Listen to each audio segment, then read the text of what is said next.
Alrighty, welcome. Stream growing here. I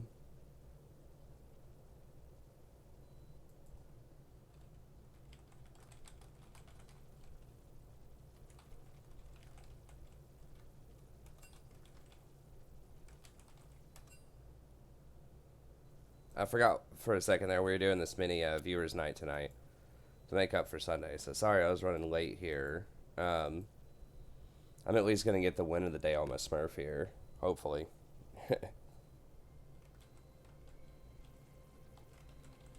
Grab this real quick. So we're kind of gonna do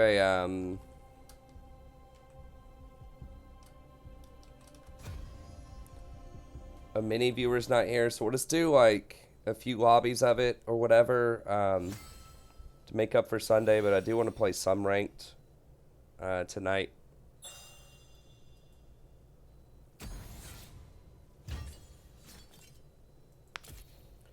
See if we can get back to Diamond. Because for those of you who don't know, you know, we had a pretty rough week, and we ended up getting demoted again to Platinum 1, and then we got back into promos, like, immediately last night. We got demoted, we won 2 games, got back into promos, then went 0-3. Well, we won our 2, then we went 0-3, and we were losing... we lost, like, more than 20 each, and we were only gaining, like, 13. Or something like that. So it's gonna be rough. But when we do rank tonight, I'm gonna try out some really aggressive picks. I did notice one thing going back and sort of watching the tape is when I chat too much, when I get too interactive a lot of the time, I get really passive in lane. Because I'm not like actively looking for great opportunities. I'm just kind of like going with the flow. So I'm missing out on some rotations that I could be making, but then I'm also just like not really like making the most of every possible auto attack I could make. I mean, it's basically just like if you're trying to do something while, you know, texting or whatever, right? It's like driving and texting or something like that.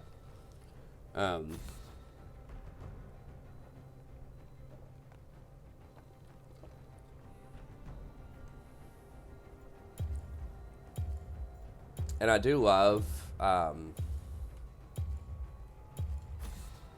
you know, talking with the chat and having a good time. But at the same time, like, especially in some of these games where we really have to try to put our carry pants on and, like, go real hard to make up for some of this tomfoolery that's going on, we're just missing out on a lot of opportunities. So I'm going to practice trying to be, like, play aggressive picks again.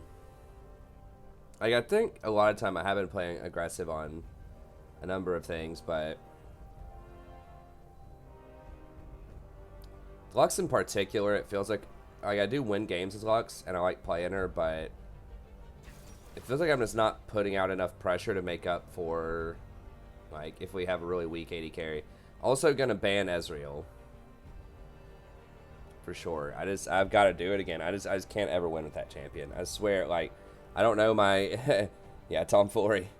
I don't know my exact win rate with him, but I'll tell you it's a lot lower than 50%. And, you know, obviously all of my losses are not because I had an Ezreal on my team and Ezreal, like, can't ever win games. But I do think that is a very, very common factor. Like, it's more than just a meme on the channel. Like, it is a statistical reality that when I have an Ezreal on my team, we lose a lot. Independent of all other factors. And that's verified by Ezreal's overall win rate, too. Like, he's the second lowest win rate AD carry, I think. Second or third. He's very low.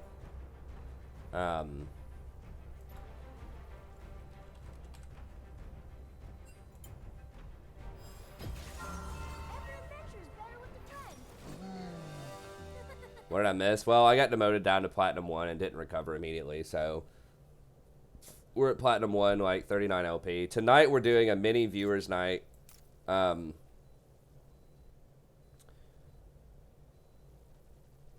crap. Hold on.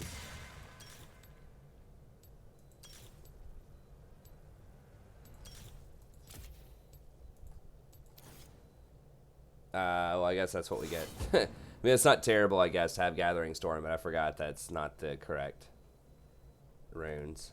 I mean, as long as I get the Aftershock rune, I guess the rest is okay. I think I was supposed to get, like, Ravenous Hunter, or not Ravenous, Relentless Hunter, and, like, probably either Cheap Shot or Taste for Blood.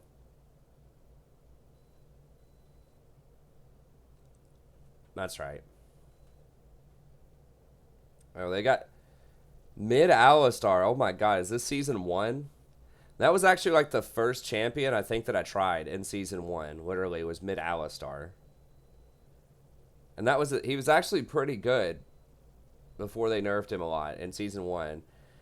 He had like, you'd go Mid Alistar like AP and he would one-shot people with his combo. He used to have a lot more base damage and it used to do like have really high ratios on it. Like his W and his Q had like 0.9 on it or something ridiculous.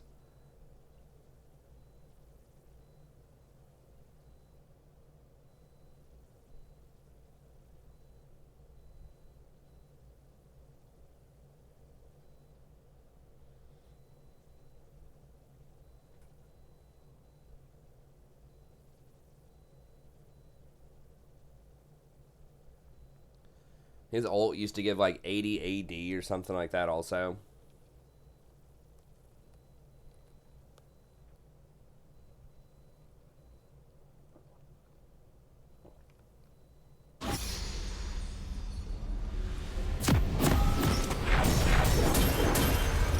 Alright. It's kind of nice to get some jungle practice in there. I wouldn't mind playing some more jungle. I don't know if people be up for watching it or not, but I think jungle is a role I'd enjoy. I do enjoy support. I mean, even though obviously we got wrecked, a lot of that was just because I wasn't playing very well. Yeah, we had bad champs or like bad teammates to an extent, but I mean, part of that. Seconds until minions spawn.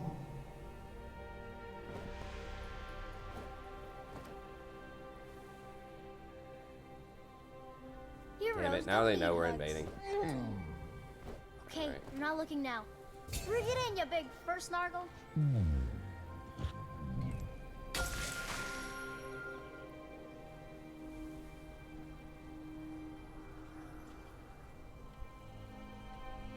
Minions have spawned.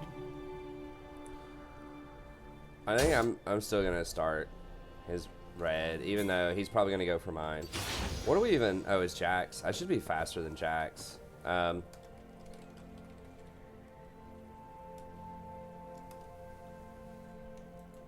Oops, he's right there.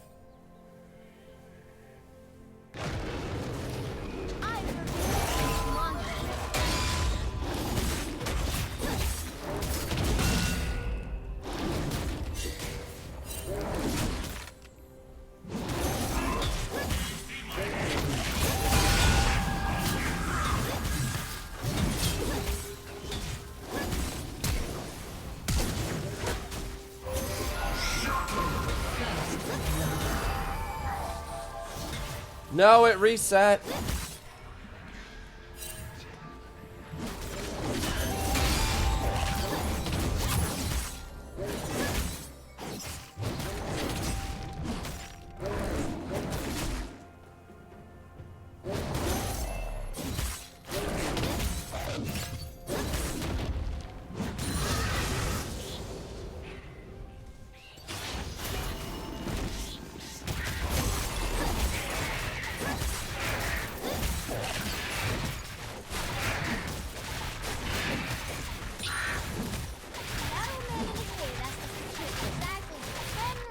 I'm not going to clear his golems. I mean, golems are extremely valuable.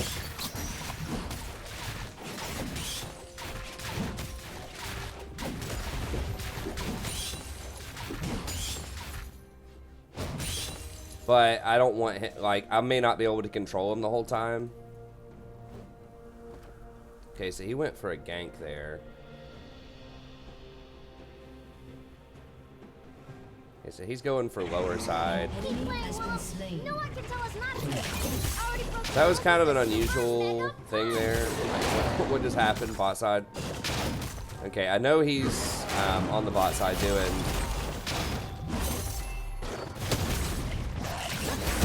So I know I'm clear. Just go ahead and take that, and I should get this without much trouble. And then we're just gonna clear our way down to bot. Oh. Damn it, how is he level 3?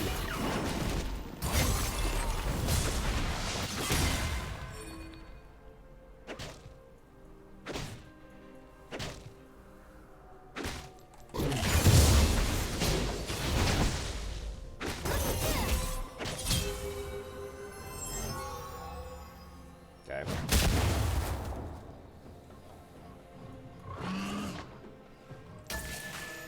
Okay, I'm okay.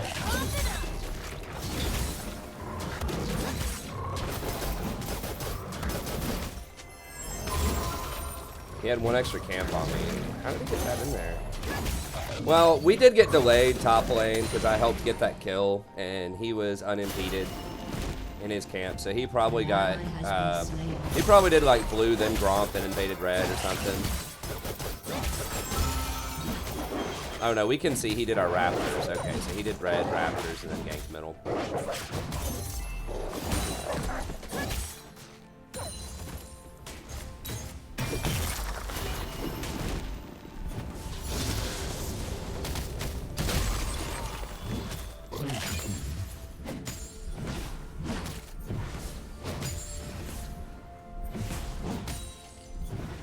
Killing spree.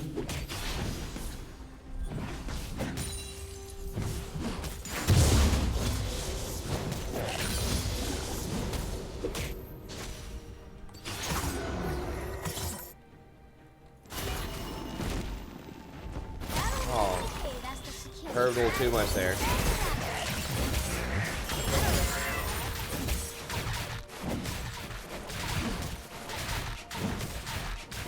Okay, so I don't think he got... He may have switched over and gotten bottom scuttle by this point, but he didn't do it immediately. He tried to like fight me for top scuttle instead. Okay, yeah, it's still there. Yeah, so he decided to get really aggressive with the pathing. And this is ambitious because I don't have my smite, so if he shows up, I could lose this, but...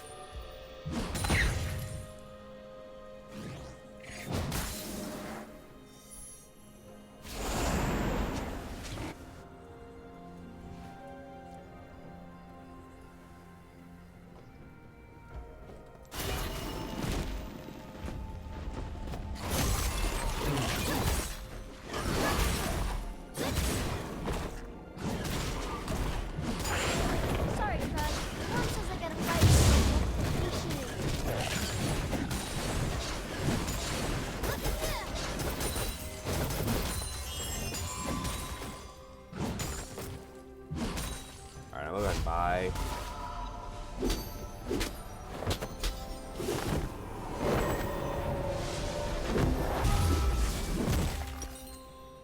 Alright, we're gonna go ahead and grab Unstoppable. probably just grab red smite and then well, let's do this. And then I think I'm just gonna wait a second and get Bomby Cinder. Scratch behind your ears? That's Because not I want to keep the refillable for one more, but I also want Bombies to help with clear. Okay, and then we'll he might go for our red. I'm gonna secure red. And then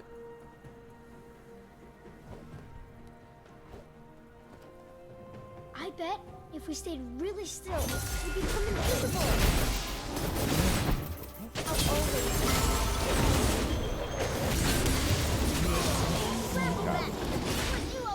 what? I mean, what is he thinking? Evil deeds end here. The thing wasn't even close. Like he wasn't gonna smite it at all. We should have flashed immediately for that blast plant. Alright, we got priority in the lanes. I'm gonna go ahead and try to sneak this since he's dead. I've still got my flash if mid shows up. So mid is not actually in mid, so it is a little bit of a risk here if they're like paying attention. They're like, hey, he's playing Nunu. I'm gonna go disrupt him and dragon, but pretty low probability I think in this game. We're gonna try to do that. We should also get his scuttle here.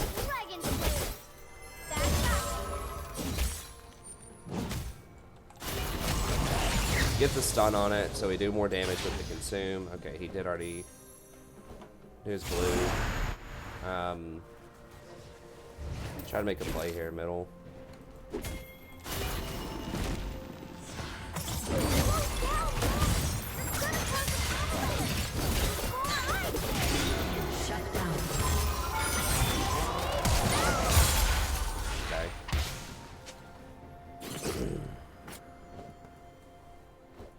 Finally got 14 minutes on his flash here.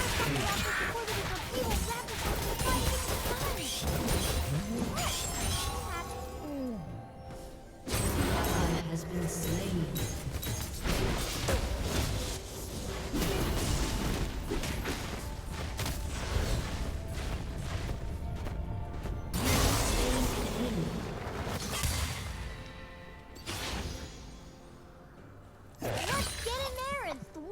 Stuff. An ally has been slain.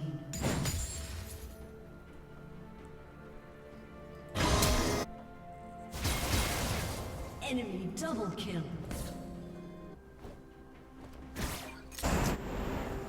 They aren't that low. I mean, maybe I can get them to blow a flash or something if they're scared.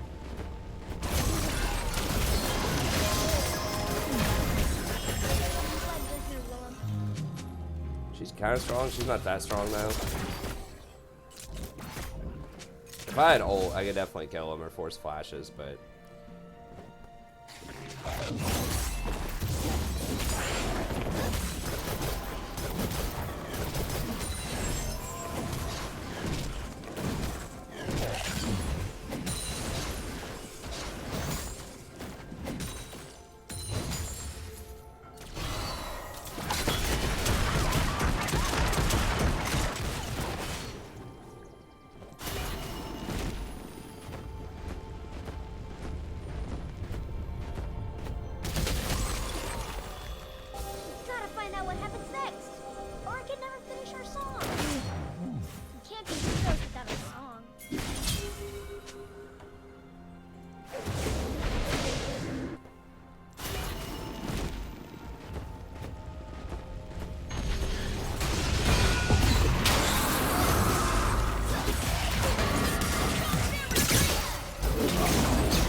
we haven't been as efficient farming our camps. I mean, we definitely should have been farming more, but we are getting some decent plays around the map, forcing some stuff. Kind of a waste of time bottom. I did slow down their push.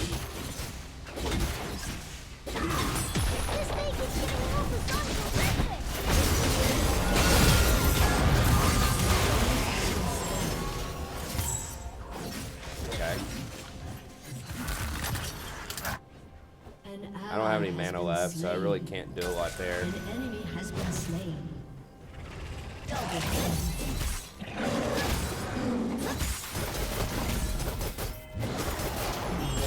Yeah, Aatrox's gonna try to come disrupt me.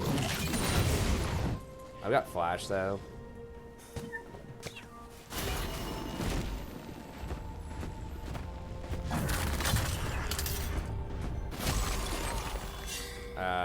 Misfortune's dead. Let's put the venture in adventure.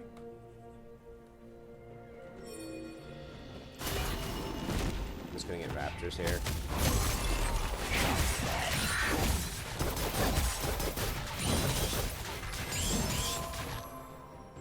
Killing spree. Double kill.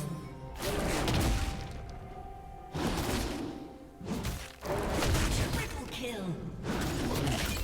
Oh. Quadra kill. Jesus. Okay. Turret plating will fall soon. More to the rescue, I suppose.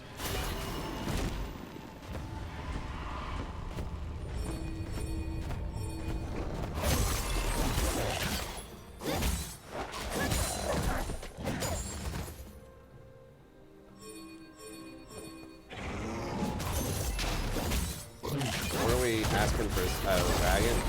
I'm on the other side of the map. Alright. Guess that's fine. Yeah, I could have turned around and gone there since we got those 4 kills. That's true. Switch my pathing.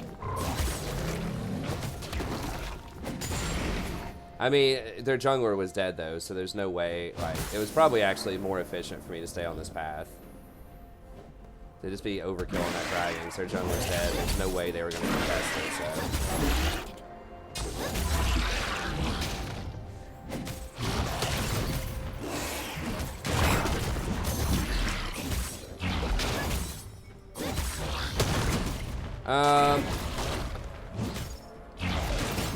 I don't know if the economy, I don't know. Like the economy, I think there's an argument that the economy could be slowing down, but I wouldn't buy gold, honestly. I used to, I never had a lot of money to invest, but I did dabble in like some gold related assets, things like that. Gold's just unstable. You don't really know what it means. It's thought of as like a safety asset, but it's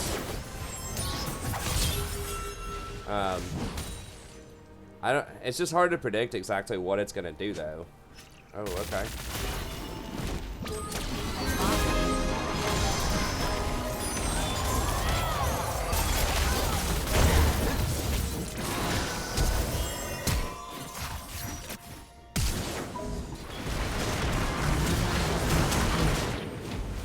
Killing spree.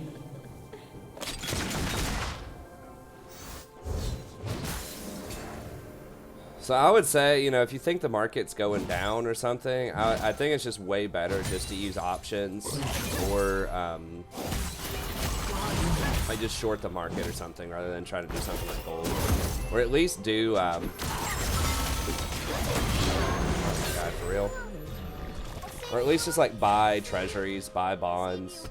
I think they're better like more reliable types of things that you like to follow, to like actualize that narrative, to think about like how can I gain and isolate like if the market's falling for X, Y, and Z factors. I think there are much more precise ways to do it than like gold or crypto. Like gold and crypto, it's just like it's so hard to understand. I mean, maybe I'm just not well read enough on those, but it's so hard to understand like how people even want to use those. Because gold used to be the safety trade, right? It's like everyone used to say, okay, you know, but the thing is, like, our economy doesn't even make sense by most metrics. Okay, we can play 1 or 2 more. That's fine. Oh, I should have honored the Mord. I'll honor you next time, Divine. I wasn't even thinking, my bad. But like, because if you think about it, it's like, okay, usually when, like, historically pre-2008, quantitative easing, all of that stuff,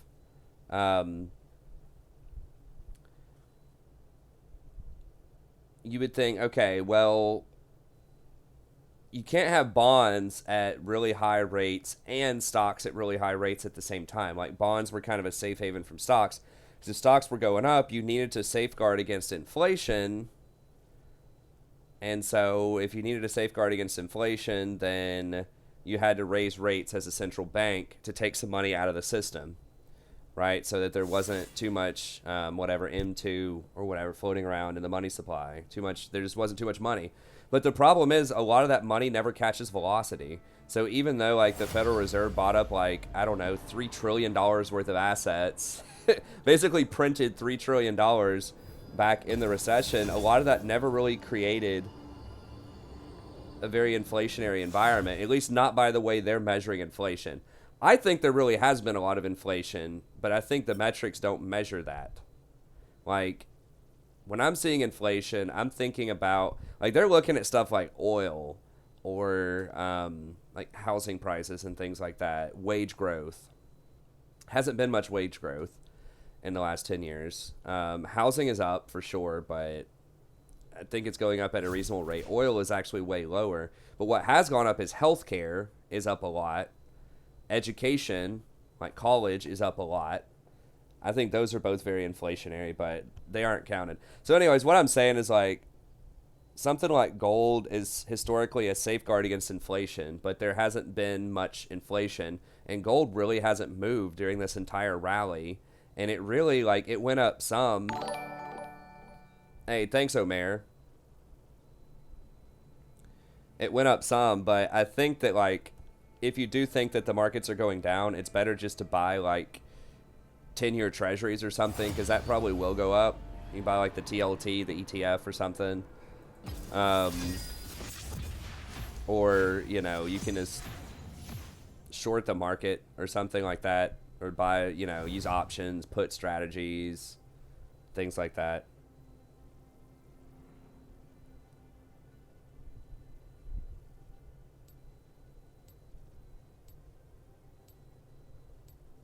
Yeah, that's right, Jesse. It's all kind of goofed.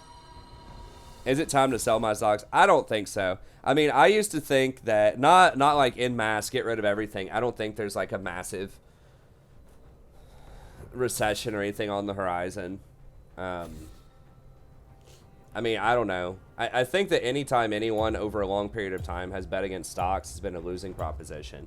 Like, you can catch very small windows where it's fallen down, but it almost always goes up, especially in the last 10 years. It's gone up quite a lot.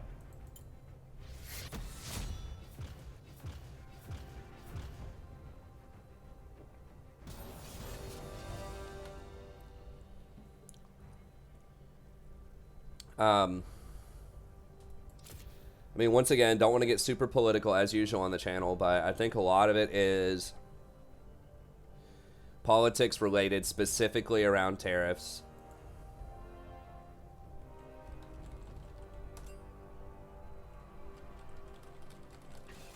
Yeah, I don't really have many champs on this account.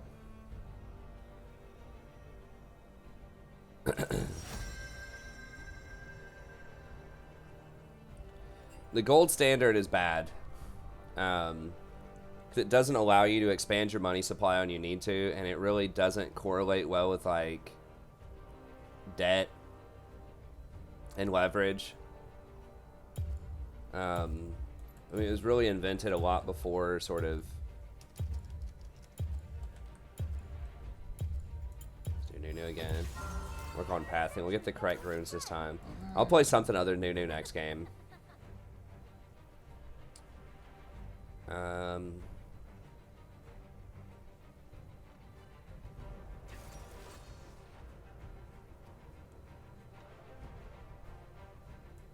Cheap Shot might help me with early trades if I do end up fighting him.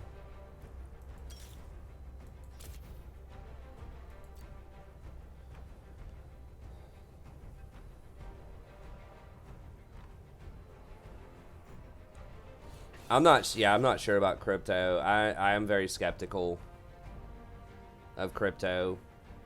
It's not, I just don't understand it enough, especially Bitcoin and things like that that aren't backed by a formal government. Something that's backed by a government, it's probably going to get extremely complicated. Like, why would you get, if it's backed by a government, why would you get crypto instead of just a traditional government, like, you know, Forex or something? You can bet against certain currencies and things like that with Forex. Forex is always paired. I just don't know why I would want to invest in like crypto where it's like probably really shallow markets where there's not a lot of liquidity. There's a lot of secrecy behind how stuff gets like manufactured and exchanged. I mean, yeah, Bitcoin was great while it lasted. And then it crashed like big time. And unless you were in on it like early and you made a lot of money and got out immediately, you got burned hard. Hey, what's up? Somewhat happy.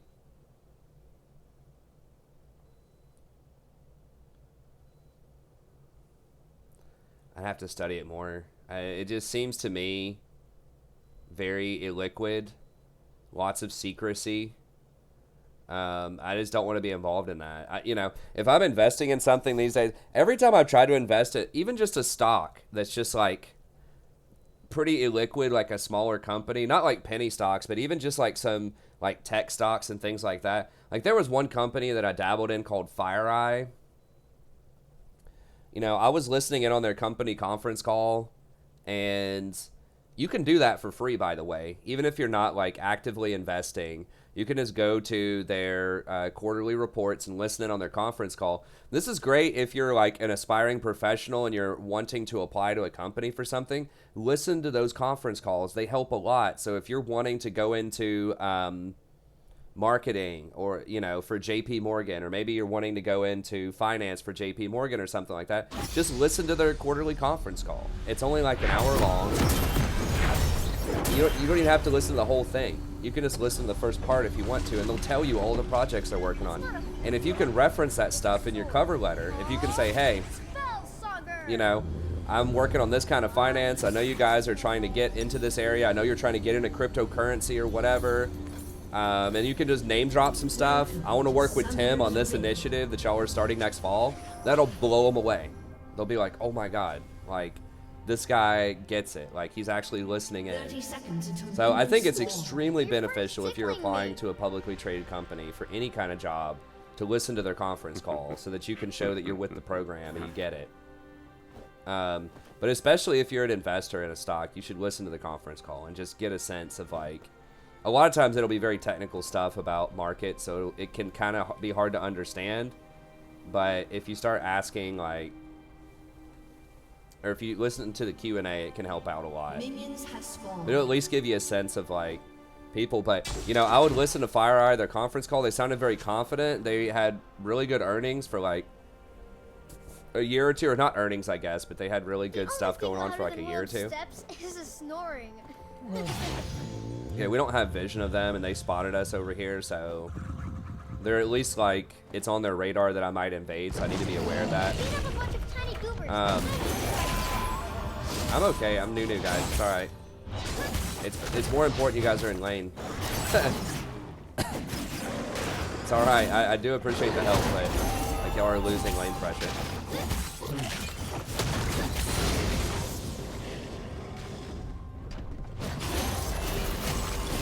So anyways, and I got burned on FireEye. It went from like $45 a share within a couple of months to like 15, and then dropped back.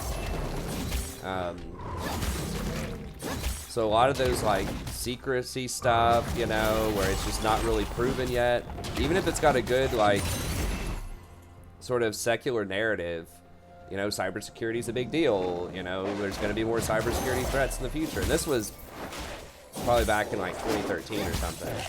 I'm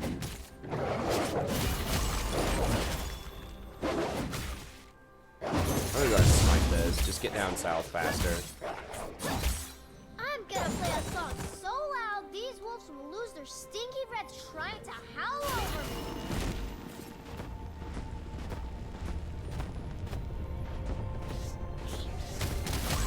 I got a lot of them. I didn't get all of them, but anyway. So I am very wary of secretive stuff that doesn't have like a great, you know, track record. I know that, you know, the people who are always making the most money are like the first people in something, but I'd rather be like the 100th person in it and not be there for the times when something like that collapses.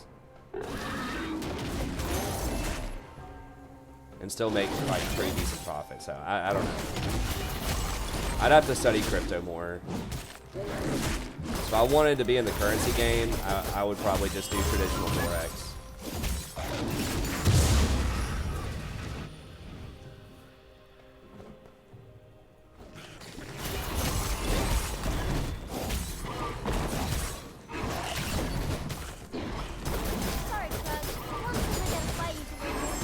Again, I mean, it might just be that I'm ignorant of it or whatever, and that's true. But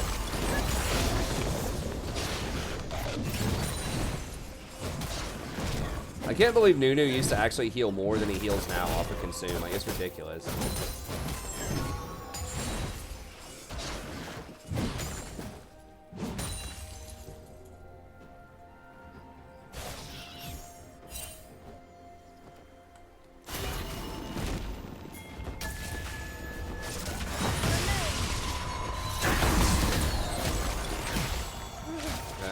Silence is annoying. God, I really hope he's not here. Okay, I'm gonna have to go ahead and just catch this.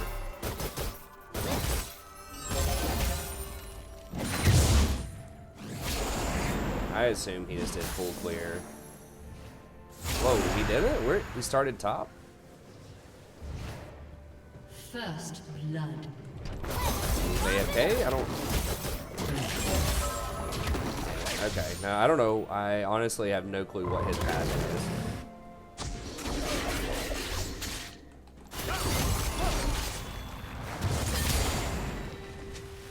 Build out run him, I think.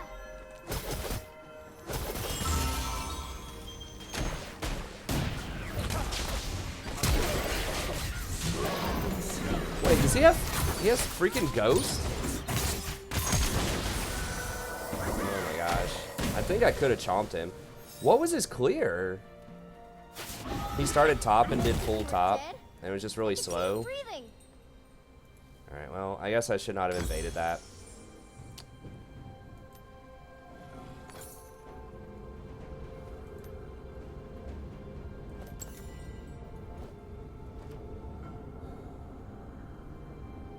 This is just like in my favorite. Alright, we'll start Raptors and go top. This time, it's about us. That was greedy.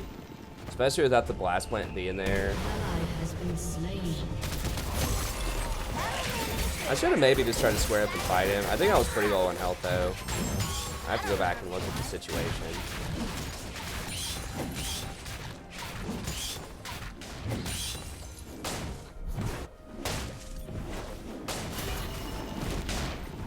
I can't really that much experience. I hate revealing where I am as a jungler, but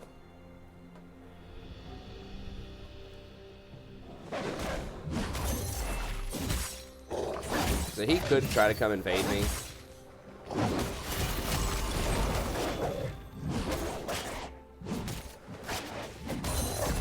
Yeah, like the tariff thing is not good, but I really don't think the tariff thing is gonna last that long. I think it's kind of a stunt. We'll see. I mean, if tariffs do end up lasting quite a while, then stocks could go down. But like I said, even if your narrative is that stocks are going to go down, I think they're better experts to realize that than going crypto. Maybe I'm just an old curmudgeon, old fogey.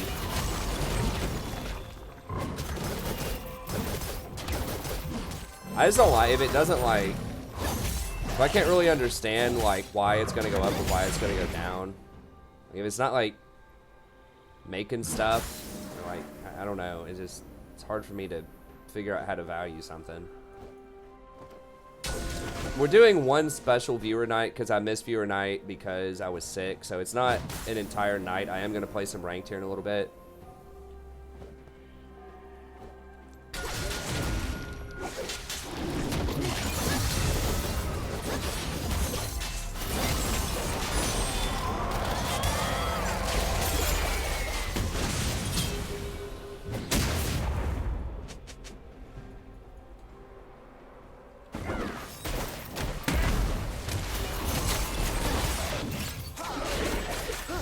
Seriously, their whole freaking team is there first.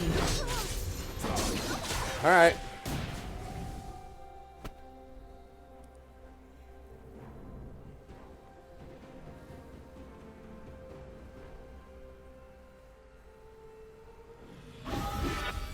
Happily ever after all.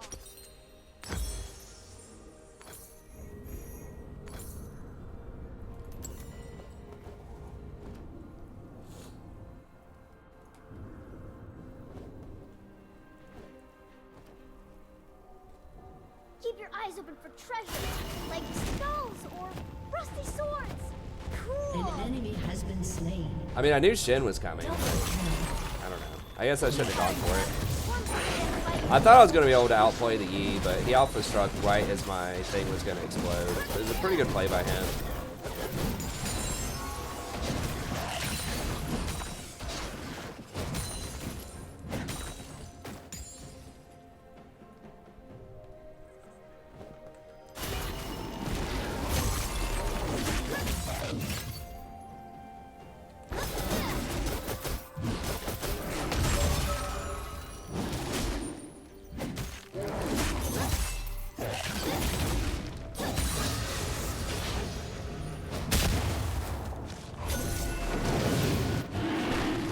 Damn it.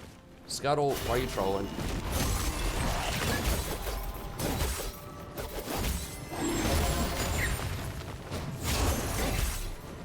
That might be a problem, because he might actually try to come look for Scuttle. I know he is bot side.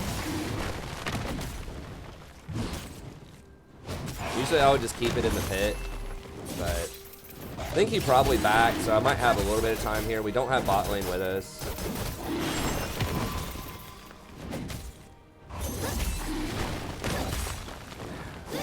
No, I've got flash still.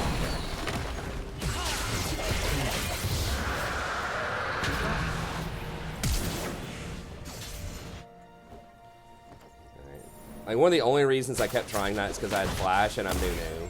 So I know that I, like, get the guaranteed last hit on it.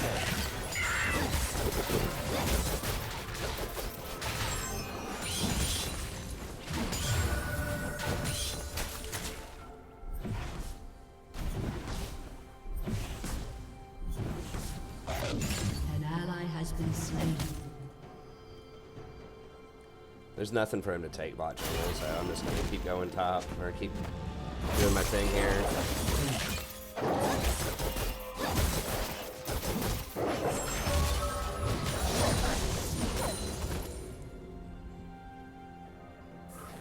Enemy killing spree.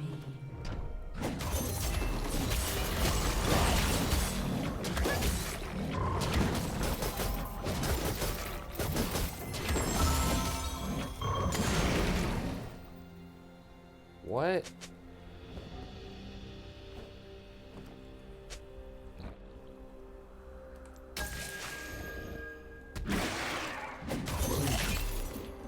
This is still going to be on the risky side. We don't have priority in either lane, but Scuttle's not going to be here for another, like, 30 seconds.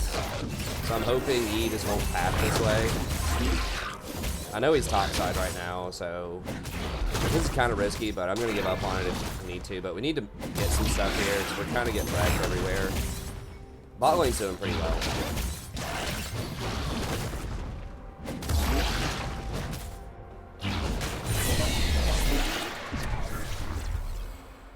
Your turret has been destroyed. Oh man, they got mid lane? Okay, so he had it warded. An enemy And there's has the been Shin. slain.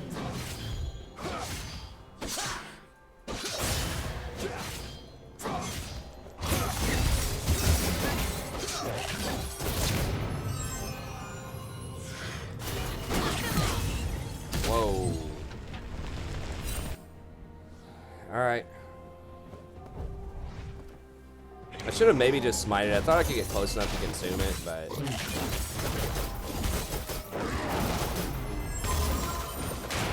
I could have just smited it. Because smite does have some range, but it has more range to consume.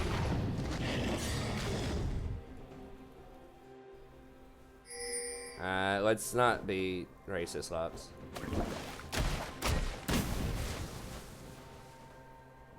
Guess that's not necessarily racist, but let's just not Heroes don't let's need not guns. follow that line of reasoning. Okay, not looking now. Recessions do hurt poor people in the inner city. Turret plating will soon fall.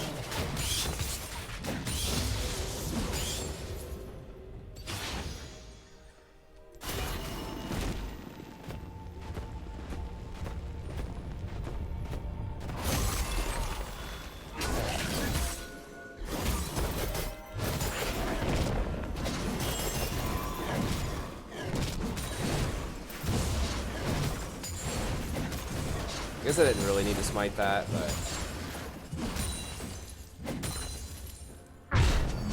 I need to find somewhere to use this. I guess we'll probably have to use it on us. I just don't think we're going to be able to get priority to use it in any other lane. Alright, and then I guess we just go...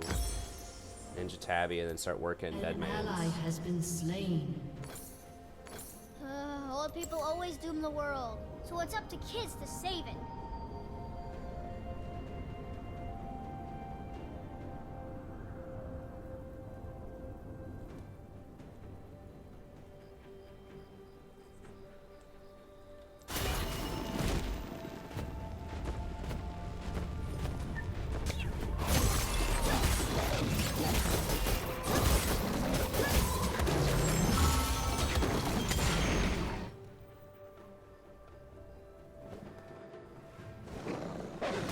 Has been slain.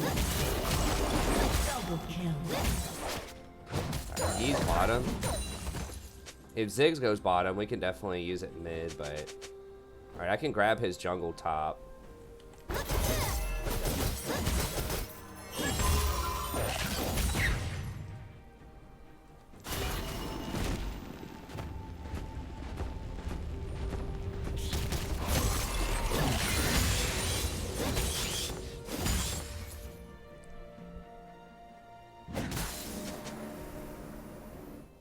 So all I got were raptors.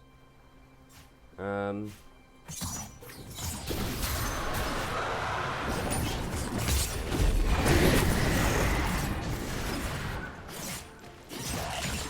adventure continues.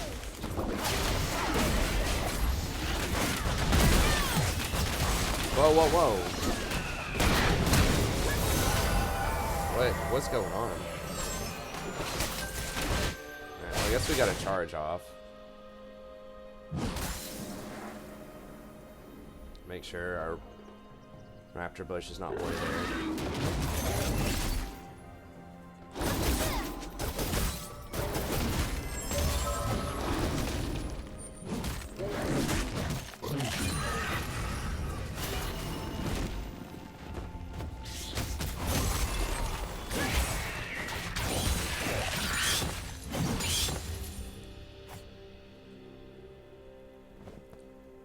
So, no, this is not Diamond. This is a normal game for kind of a mini makeup viewers night where I'm just going to play a few games that are normals, then we'll play ranked after that. Because I was sick last Sunday, so I said we'd do just a couple of normals games for people that want to show up on Wednesday.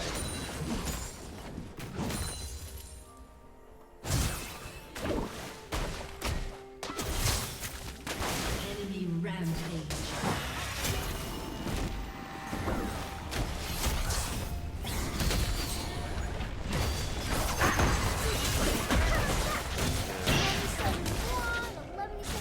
It's tough to do anything against. Can we actually fight him? God, he's so fed. He's got 4 kills. I'm up like 40 CS on him, but...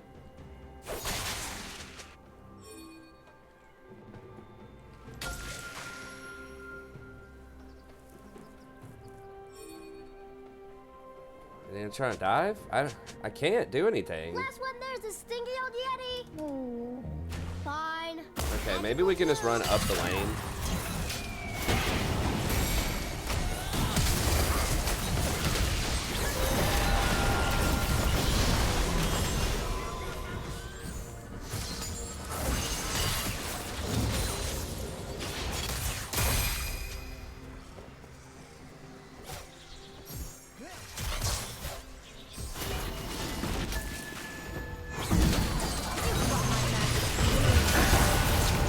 Alright,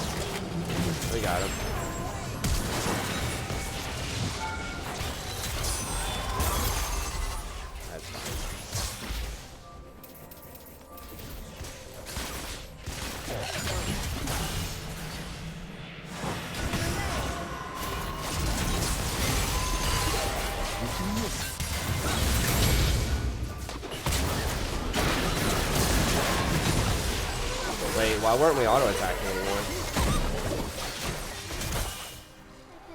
All right.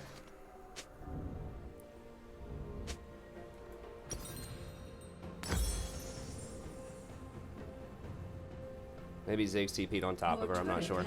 Hey, what's up, Amir? Your team has destroyed a turret.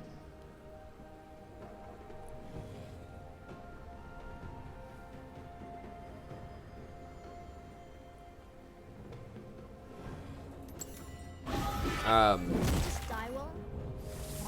Let's do it again. I do need to go up and get blue, but I'm gonna go ahead and...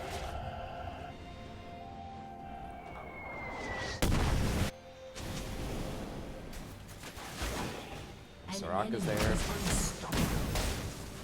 I need to hold this tower.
No! No! Oh my god, for real? Can't believe it. How the fuck does it target the Yi?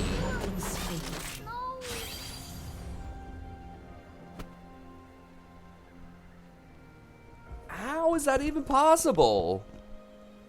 Like, I clicked directly on the dragon with both smite and consume, and both of them hit Yi.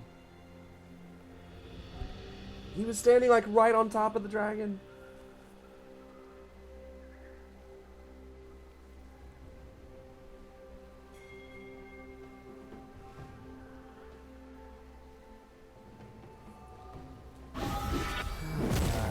All right. I missed you too, Willem. Well, that makes me sad.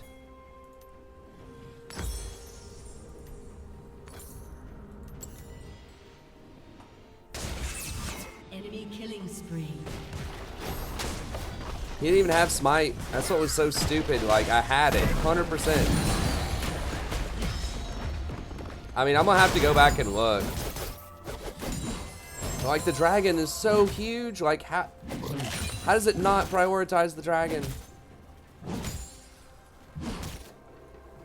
I mean, maybe I did misclick accidentally and put it on him, but I thought I was clicking the massive dragon that's like 10 times the size of Yi. Alright, see you, Aaron.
Sin does have percentage damage, but I don't know.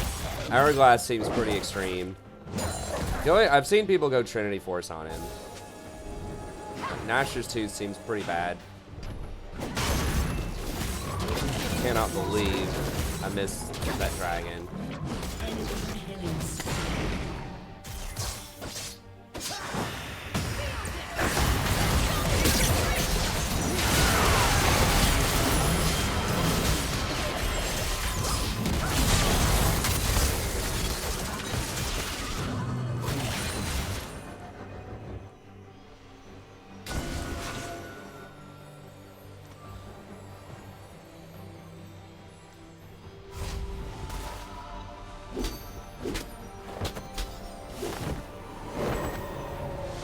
Hey, David G.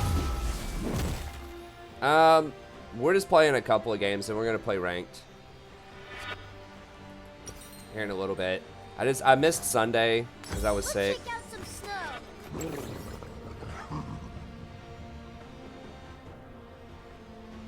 Ups, we've told you this like 50 million times, man. It's a Aqua is a dude, at least unless that's changed.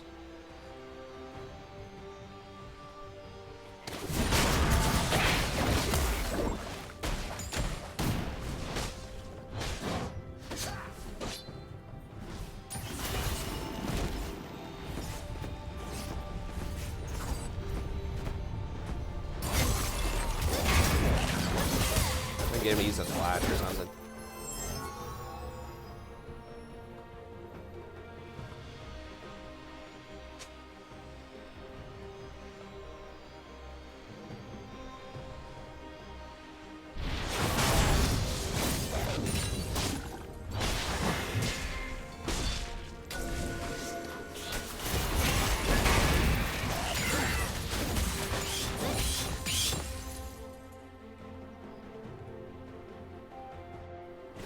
Probably need to get Thorn Mail here soon.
No. We're too low, man. I don't have any mana. Before we can save the world, first we gotta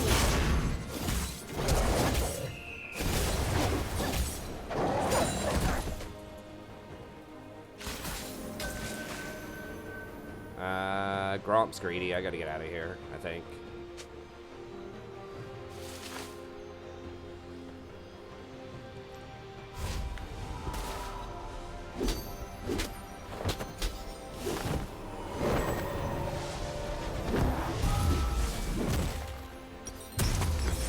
Spirit Visage, and I'm pretty sure I'm gonna have to go. Doesn't this build? Let me see. Armor.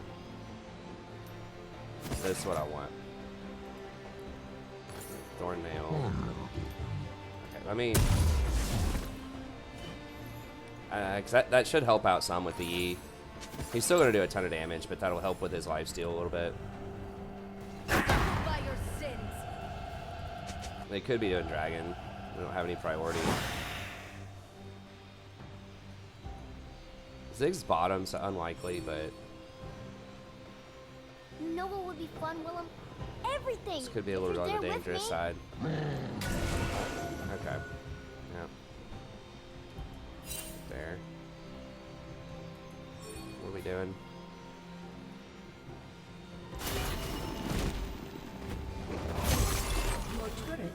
destroyed.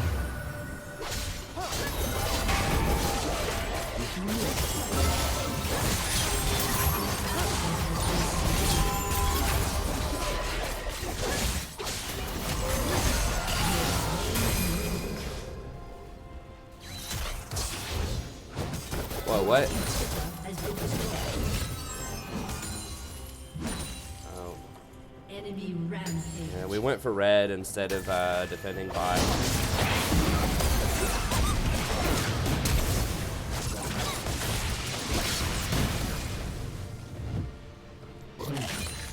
Alright. Your team has destroyed a turret.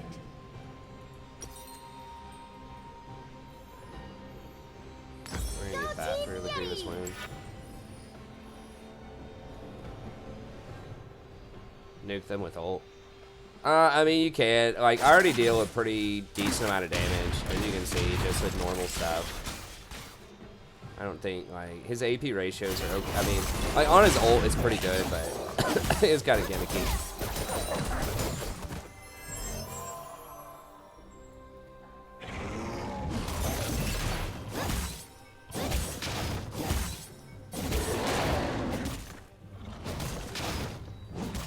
Maybe like a Leandry's or something if they have a lot of tanks. I could see that possibly, like really late game as a final item if you need a bit more damage, but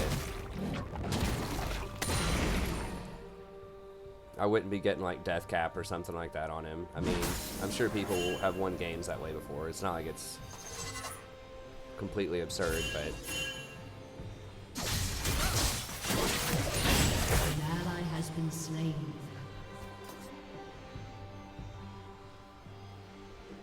Let's get in there and thwack some stuff.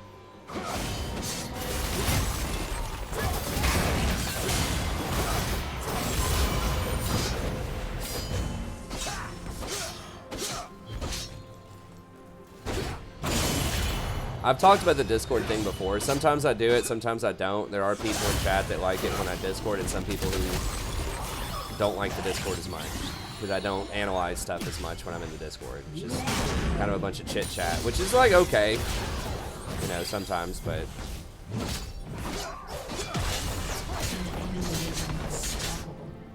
also sometimes there's not the same like broadcast level in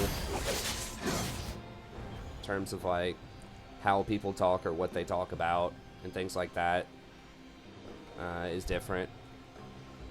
You can't give up if you're standing on a Yeti. I think you need Rylai's That's as on up as it gets. Nunu because like, he already has so many slows in his kit. Like, Rylai's as a weapon, you're paying a huge premium for the slows. So if you already have like a lot of slows in your kit, a lot of times you don't need Rylai's. That's really just for champs that like Your team has destroyed benefit a lot from the slow. Like Malzahar, because his minions can apply it and he doesn't have any other way to slow. He's just got his ult. An enemy is dominating. Like there are a couple of champs where, you know, Rumble does have his E. I'm not even sure if Rumble gets Rylai's anymore. But like historically Rumble's been a champion that might get it.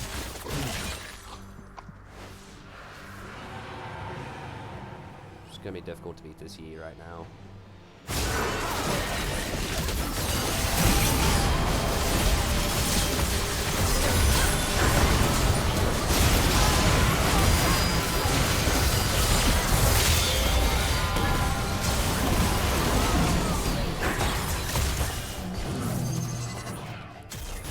Enemy double kill. Aced.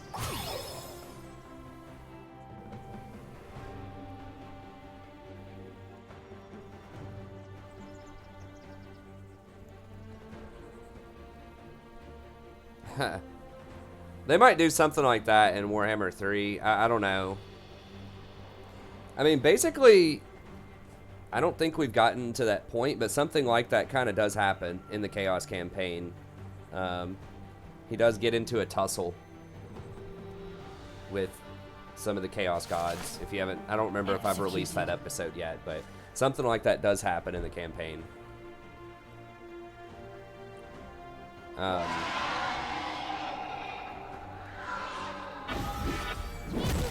I haven't tried tactics yet, no.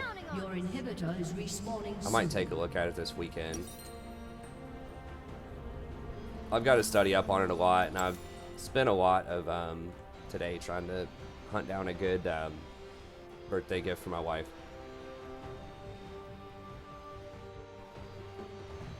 There's nothing to it but to do it. I mean, you can declare independence as part of the campaign. You can say Chaos Undivided, which is for Archaon, which means you don't devote yourself to a god.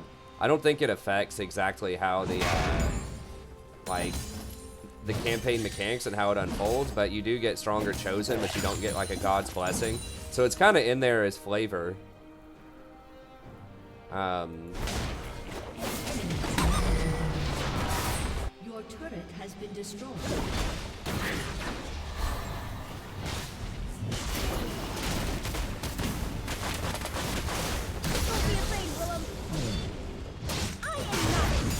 So, like, with the SFO mod, you can kind of take that path. To me, it looked like, especially for kind of the early game, Nurgle was just way better. There were some other ones that were pretty good too, but I think picking a god is better for the early game. Divided might be better for late game, though.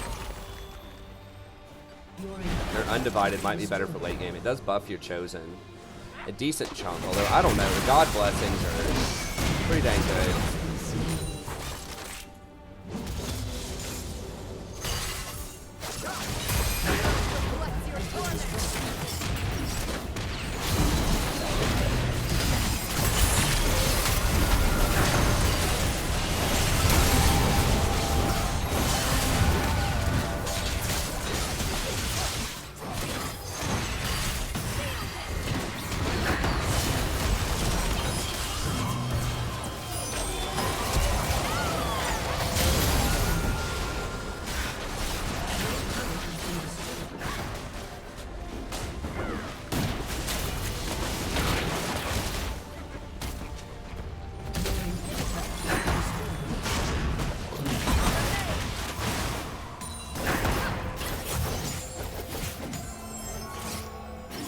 The rare boy, it's right.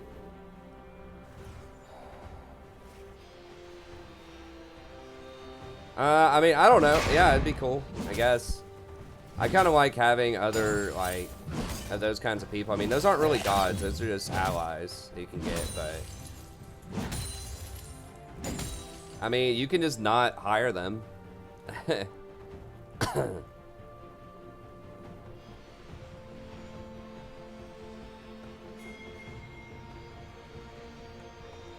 Oh, I mean, they kind of do that in Warhammer.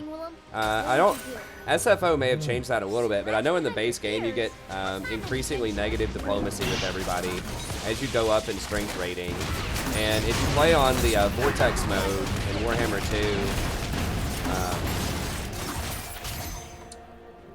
2, then as you start getting more chaos currency and you're getting near the end of the Vortex, people will declare war on you, and they'll send like forces to try to stop you.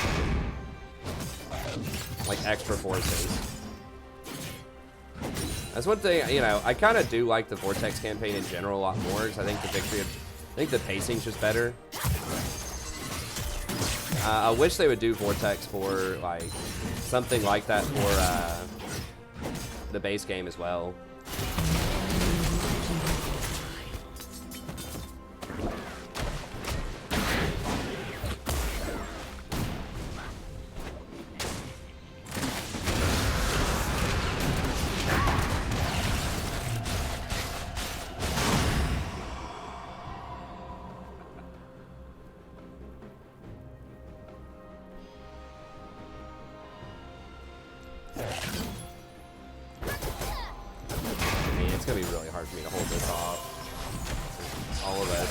Maybe with Jinx. I stand next to Jinx. I'm out of mana almost though, just trying to clear these minions. Oh well, so much for that.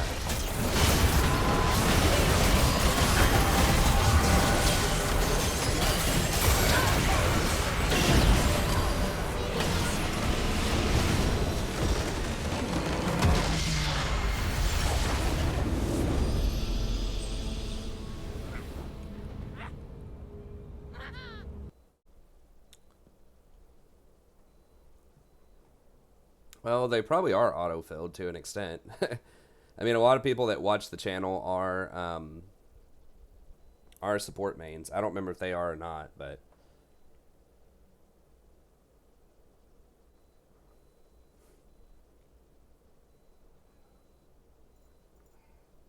What's up, Holy Thump?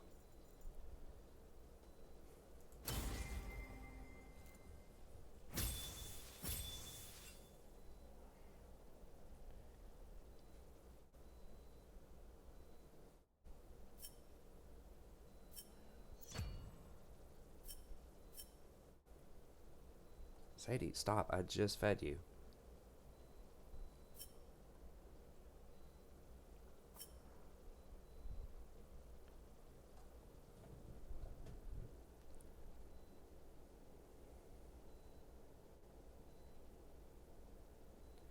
I don't know. I mean, I guess that could be cool. I will say it'd be pretty frustrating if I had spent a long time like leveling up someone like Sigvald to level 40 and he had all these items and he had a good army and stuff like that, and then he just seceded and turned on me.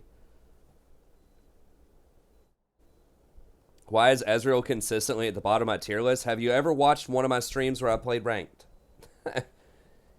Should be abundantly clear. I mean, I think I talk about him some.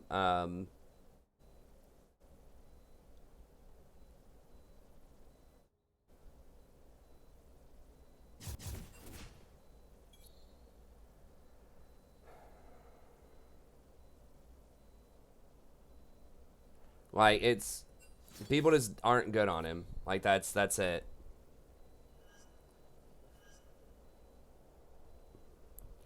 Like, he requires a certain kind of mentality and playstyle that is alien to most players. Most players E forward. He has a high pick rate. He also has some of the lowest win rate of, like, any AD carry. I don't think it's just his popularity, man.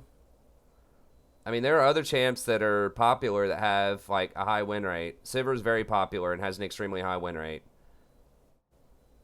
Sivir's, like, the third most popular champion and has, like, a 6% win rate higher.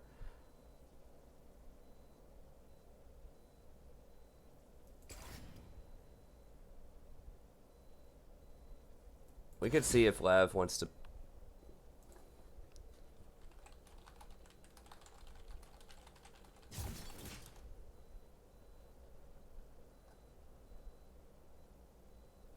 I just don't have a lot of champs on this account.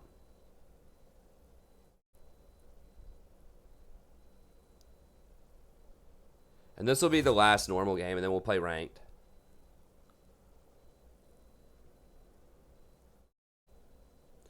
Yeah, I mean, that's definitely true, Toronto, but I don't think that's it. Like, okay, so here are all the problems with Ezreal. Okay, first of all, he's extremely weak in lane. So... You can't apply any pressure in lane, and in solo queue, that's usually bad news most of the time, not all the time. But most of the time, if you're weak in lane, then it's hard for you to overcome if your other laners have a big deficit. So it's a losing lane, and that does not bode well if either your mid or your top also pick a losing lane, and 2 of your 3 lanes are going to be losing.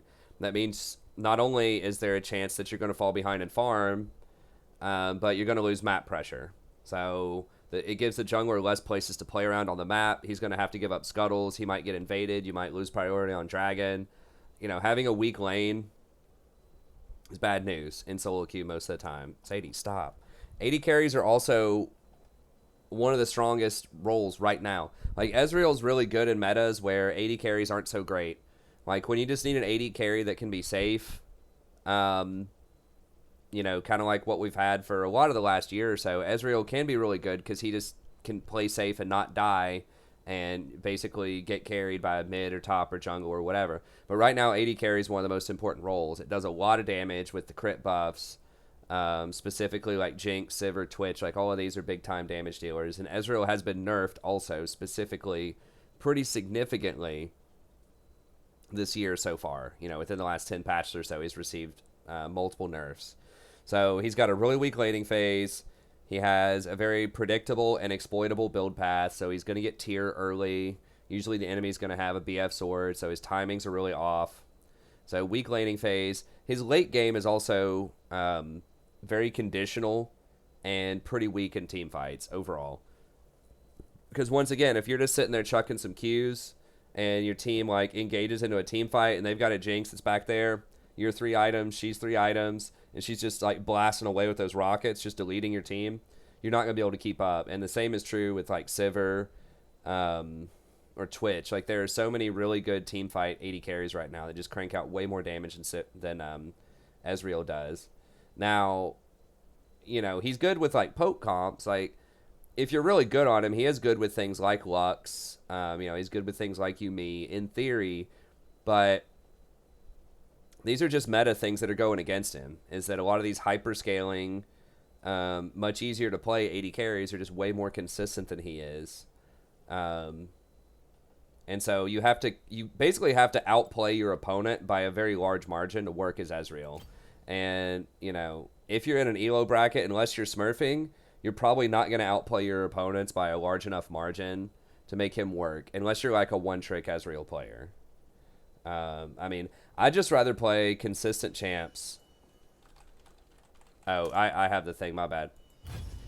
I would just much rather have consistent champs where you don't have to like hard outplay your opponent to get the win.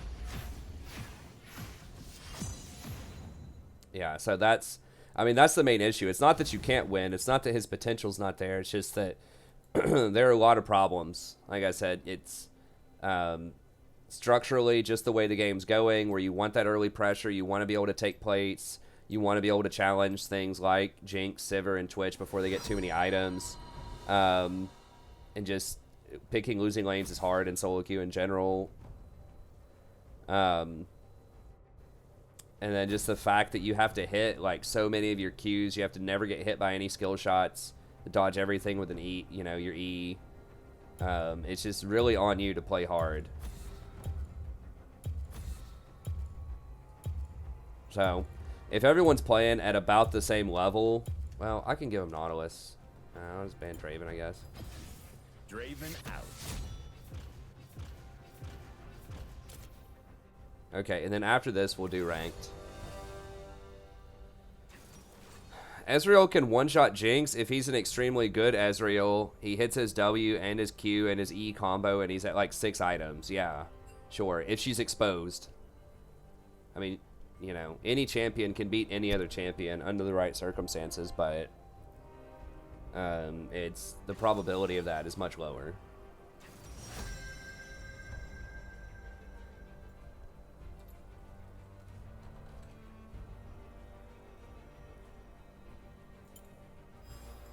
I think so. I think pretty much everybody has had a chance to play a couple of games here.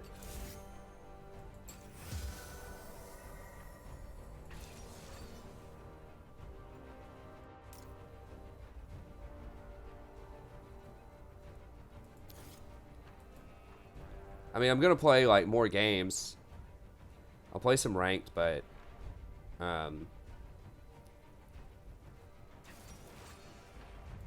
I thought the understanding was we were just going to play a few. Just give everybody a chance to play one, because we're going to have another Sunday, you know, here in like 4 days.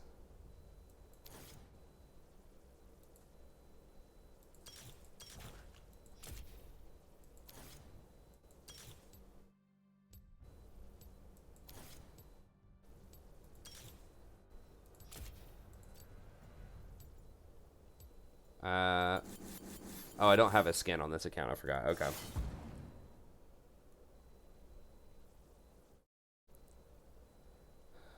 We'll see, Lev. I mean, what are my viewership numbers right now?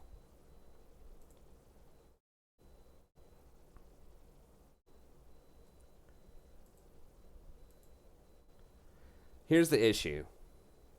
You know what the viewership numbers were last night, even though I was on a huge loss streak and got demoted? Well north of 200. We're at 62 right now. Like 1/3.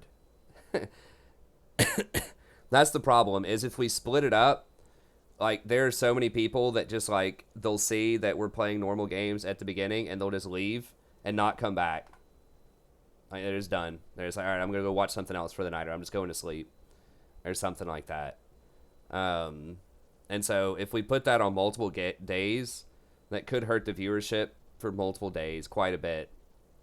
You know, if it's just Sunday, then it's like, okay, we're basically sacrificing one day to do it.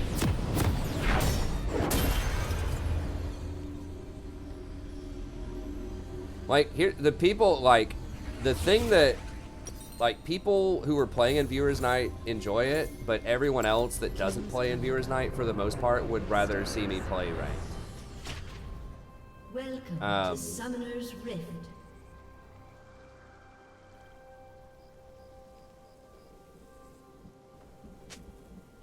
"30 seconds until minions spawn." I mean, it's obvious. I know most people are really polite, and I appreciate the politeness just in kind of respect to viewers, because it does kind of,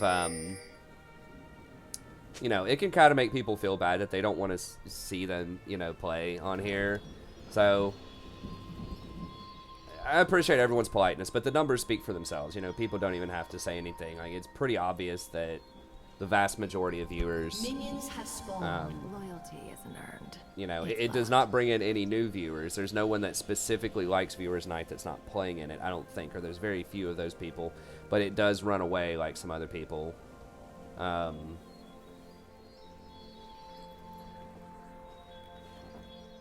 don't think we ignore you, Aqua. I think we get you in games, man. I thought you deliberately, like, hadn't just wanted to play in Viewers Night for a while. I mean, Warhammer Nights are fun, but once again, same deal. We get, like, 40 viewers, and the way that, like, YouTube's algorithm is set up, like, you can't that hurts the overall, like, viewership in general. I mean, honestly, if it's not, like, 100 viewers, it's, like, I just can't play it. Unless it's, like, the reason that we do Viewers Night on Sundays is because, you know, I want to give people a reward for donating that want to play. Although, keep in mind also that we probably have, like, 10 to 15 people that actually play on Viewers Night versus we have, I don't know, 90 to 100 supporters on the channel that are either PayPal or YouTube. So it's like, even the people that are, like, donating, you know, 80 or 90% of them don't even try to participate in Viewers Night. They just donate just because they like the channel. So, like, I like doing it some, but I think it has to be sort of limited. I mean, this was kind of like a trial, like, can we go half and half? I mean, we'll see if we do, like, 3 games here and then, you know, 3 games of...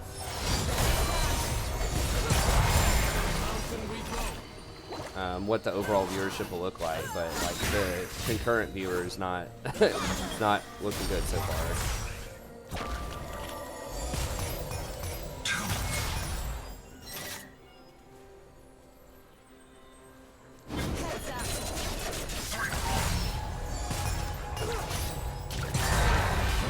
Yeah, someone mentioned Flex. I think it was Carlos mentioned Flex earlier too. I mean, that is interesting, but I think a lot of people see Flex as sort of like normals, even though it's not. But then also it's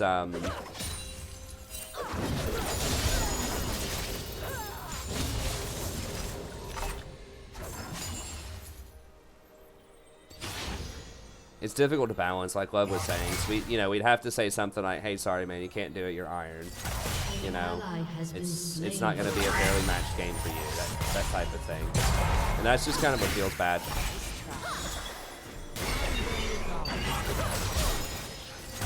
I mean, basically, that's how the, you know, the narrative might play out. It was kind of that way. We used to do viewer versus viewer stuff, like customs. It's kind of cool, but it was sort of getting to the point where you didn't want certain people on your team, and, you know, it was becoming kind of obvious at a certain point, and certain people were, like, really overpowered compared to other people, and it was creating some frustration, you know, at kind of both ends of the spectrum. It's just very difficult to balance it. I mean, people say, oh, you know, diamond's the new silver or something like that. It's like, well, you should see some of our diamond players playing against our silver players. If you think those are even elos. It's not even close most of the time. Honor. They put like Roach or Kleenex or Toos, Chef, Vine, you know, some of these people up against some of the other people that are lower ranked. It's just a massacre. Back in the glow.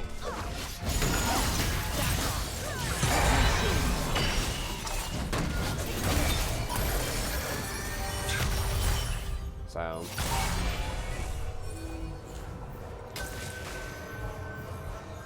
I mean, maybe if we did like one game near the end of the stream where people are already kind of winding down for viewers night. I think opening the stream with viewers night is definitely a no-go. It would have, if we did something, it would have to be like either like near the end of the stream or like during dodges or something like that if we wanted to make it on multiple days. We could do like one game, you know, almost every night or something like that at the very end of the stream. Maybe something like that, but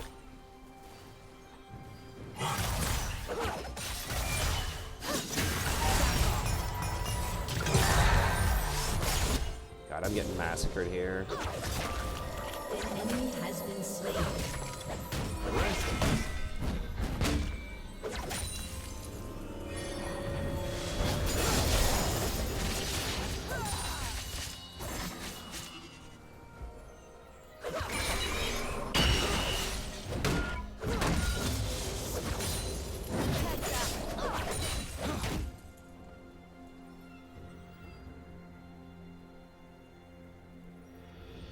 An ally has been slain. Yeah, I just blocked Lux Q. I blocked it several times during the laning phase to get more mana.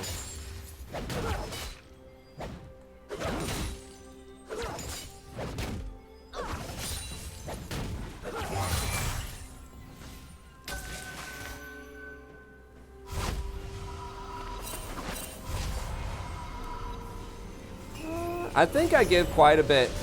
No, that's why I don't go into Discord though a lot of times, Carlos, is for that reason. So I don't think that's it. Like, I haven't been in Discord all night and we still have you know, really low numbers. So I really don't think it's I don't think that's the thing. Damn, this is a really inefficient buy. I guess we'll just do it that way. Well, I can get one more longsword if I just wait one more second. But I think, you know, when I'm not in the Discord chat, I'm actually more attentive to the chat just because it's not ranked.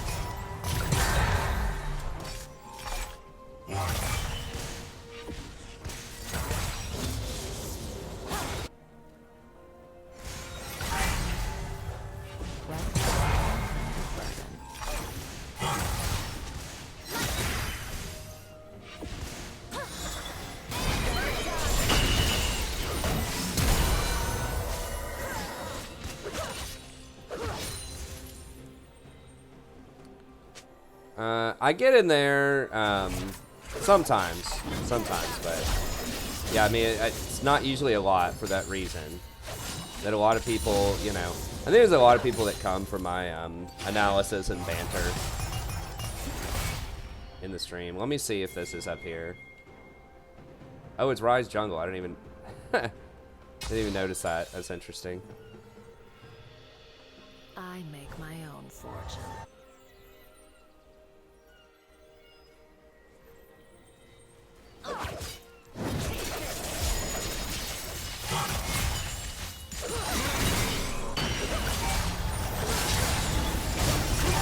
Well, I think so, but I don't think Viewers Night is necessarily a new idea.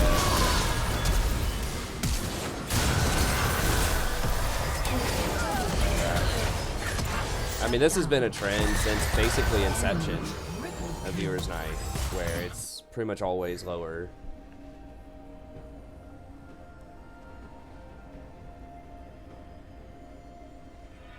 It's not stealing if they're dead.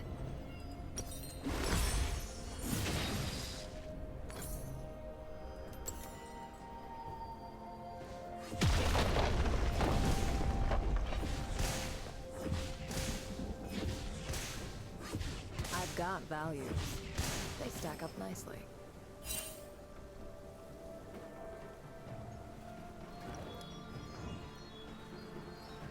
Chat always enjoy it. I don't know. I'd have to look at other streamers and see how they do it. I don't think a lot of them do that where they play with fans. Maybe some of the the personality streamers, like the lower rank streams that have like followings. Hate to say it, but mostly thinking of like the the cute girl streamer type of thing.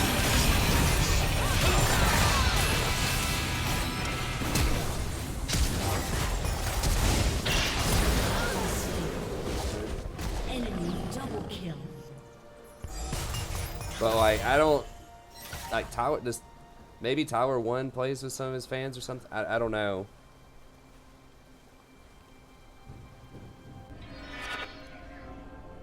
Well, a 1v1 is different. Heroes go hungry. Because that's a different type of game mode that's separate from like 5v5. And it's like, it's competitive. It has a narrative behind it. It's like, okay, can you outplay this big name streamer or whatever? It's a fast thing. It only takes a little bit of time. And like, there's a special narrative behind that. And it's giving them an experience that you can't get normally in solo queue, right? So it's fresh, it's different. You know, when we're just playing normals, it's like just like kind of like watching ranked, but it's like lower ranked. And so I think that's partially why. So I don't think comparing it to like a really huge name streamer 1v1ing somebody is the same thing. Especially if they're 1v1ing someone else who's like a fairly big name.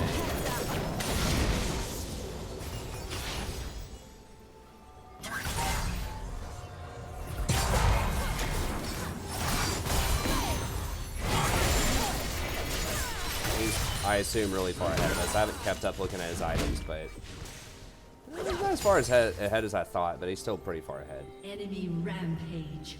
Oh boy. Oh, they have double smite. I just realized that. The smite mid.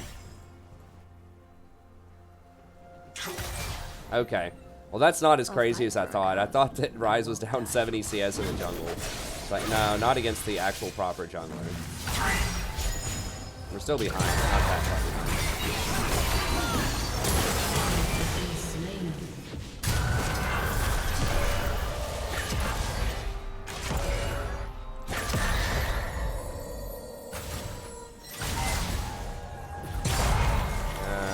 I'm gonna have to let it go. He could just flash.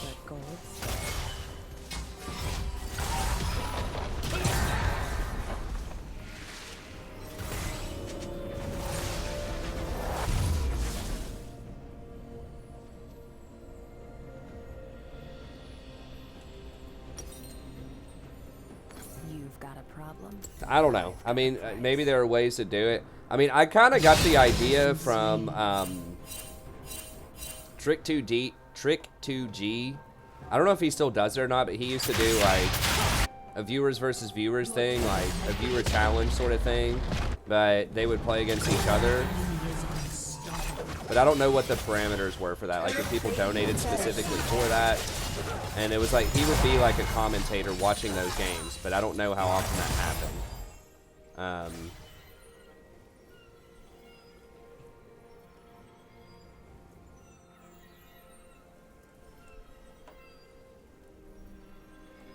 But yeah, so sort of the 1v1 thing is different. I don't know. I've never tried a lot of 1v1s. It just doesn't seem like it would fit sort of my my personality or sort of the type of stream we have going on. It'd make a lot more sense for like a Tower 1, you know, one of those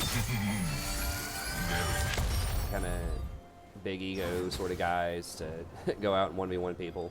I mean, I guess some people might think it's a big ego too. I don't think it's really that big compared to a lot of other streamers.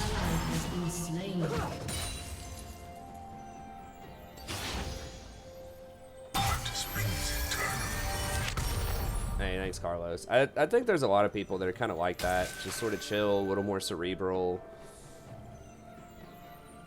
Laws or whatever.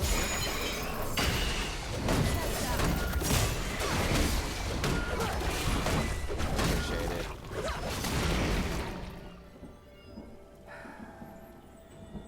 Your turret has been destroyed.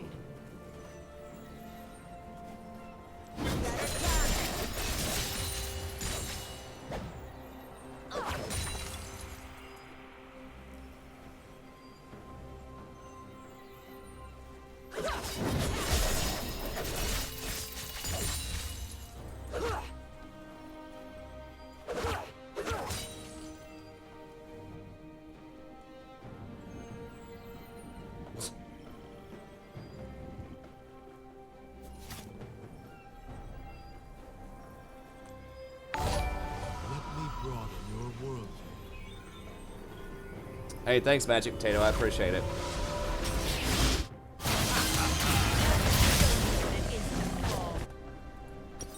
Okay. You can't Maybe, take the desert.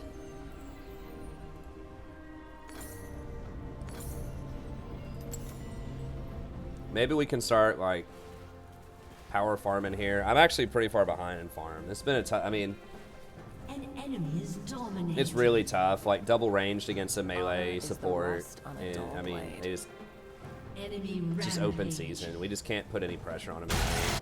We did force a flash early, but I've just been missing a lot of wide open CS too. I mean,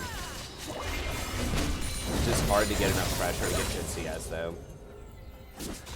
Tarek's just so underwhelming early. Like, he's good with team fighting later, but it's not just Tarek though. It's like if we had like Alistar or Braum or anything like that, it's just the melee supports are not in the most spot right now, so I don't think until you start getting like Challenger.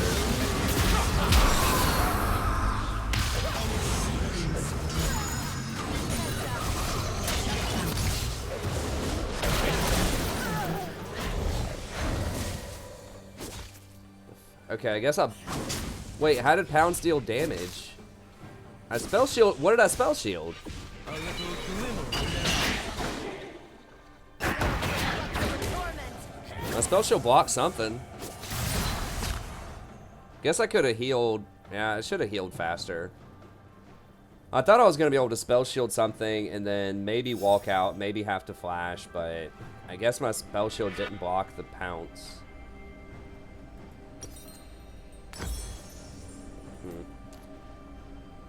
Well, we're gonna have to. Wealth is my Enemy kind of killing money. spree.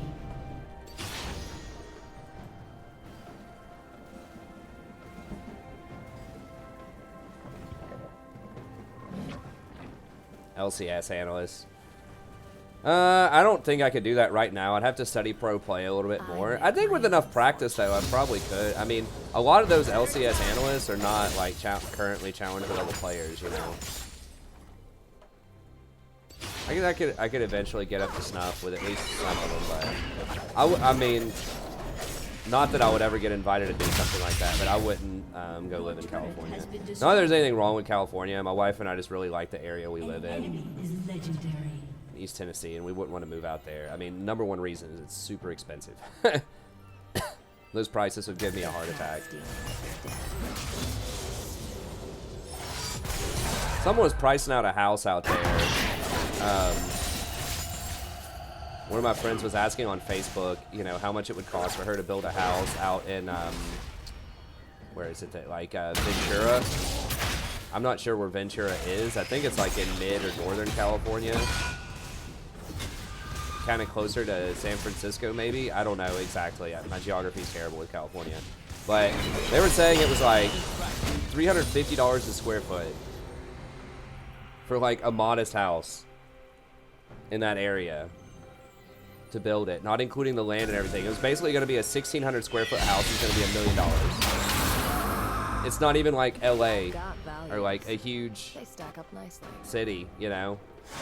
Enemy has been slain. I think it's a fairly nice area, but I was like, oh my god, like around here, Like, if you're paying $100 a square foot for a house, it's a really damn good house. Like, you can find some pretty respectable, well, in my mind, respectable. I mean, I have pretty cheap tastes.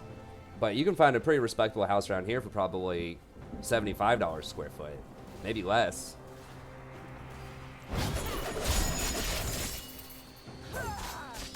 Including the land.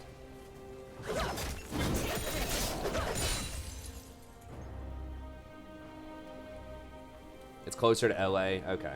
Yeah, I really don't know. I went to LA once. It was okay. It's... Man, everywhere has babes. I got newsflash for you. There are cute women in any location you can think of. If you're just thinking about looks. Now, in Cali, I don't know. Maybe it's a stereotype, but I think people would probably expect you to spend a bit more money out there on a date, that type of thing. You know, around here, some of the dates I went on, it's like, hey, let's go to the rock quarry and, like, jump into this, like, overflowed rock quarry. Or, hey, let's go for a hike or something. Let's go to a $5 a person entry to, like, a swing dance or something like that. Let's go to, like, a dance or a ball or something around here.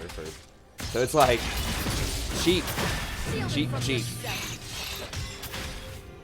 entertainment, and people I think are more accepting of that kind of thing in the South. Just understand more and more people are poor and cheap stuff, outdoor stuff. But I don't know. Once again, I don't know. Maybe that's just a stereotype. My stereotype I'm thinking of is like maybe women in bigger cities would expect you to spend more on stuff like that, but I don't know. I'll fight for a cause. But yeah, there's a lot die for one. A lot of cute girls everywhere, man. It's like there are a lot of attractive dudes everywhere, I'm sure too. Genetics, well, I don't know if that's necessarily a true statement, but you would say genetics has no geography, but it kind of does. I do not want to go down that path. That could very quickly turn south, turn pretty political pretty quickly, but... Anyways, that was expensive for my case, so yeah. Even if I,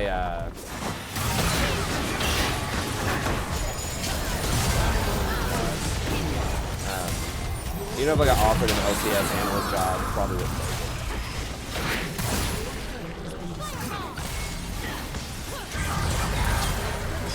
it. West Virginia, there are cute girls before they start losing their teeth and doing that. Yeah.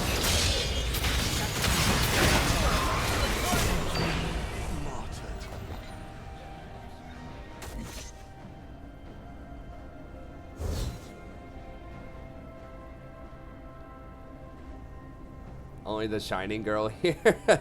Okay.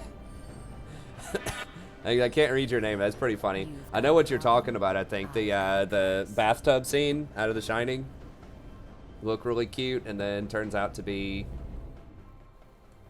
something entirely different. I saw the trailer for the new follow-up Shining. Loyalty isn't earned; it's bought.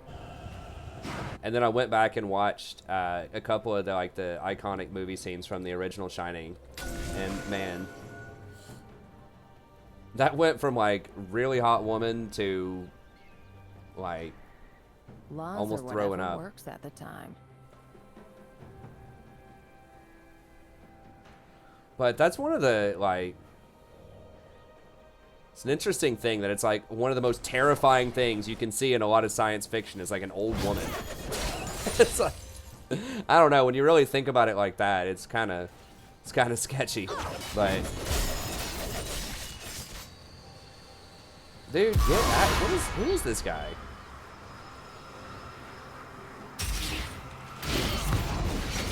Dude, how is he catching up to me? How long? Is this 15 seconds? I guess it's 10 seconds. He doesn't even have Deadmans. He didn't have Triforce. How the hell is he running me down with my ult? What?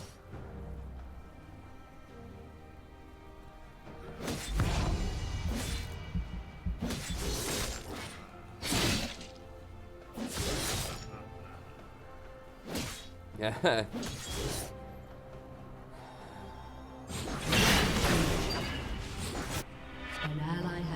slain. You can't take the Rated. desert. All right.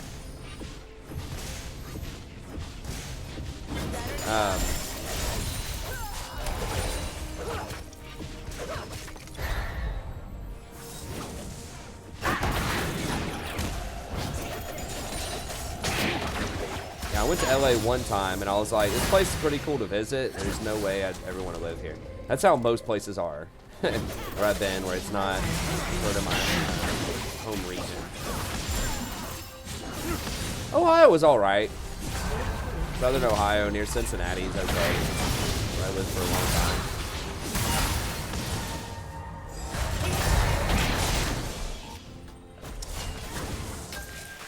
Honor is the rust on a dull blade.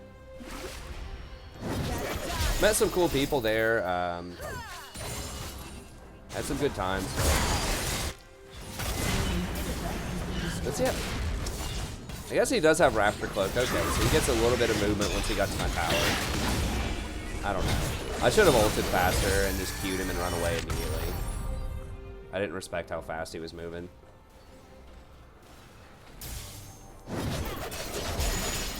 I'm just kind of like mentally checked out of this game just talking about random stuff on stream. I think I have too much fun sometimes just talking about random stuff on stream. It's good in general, I think, but like bad for my elo.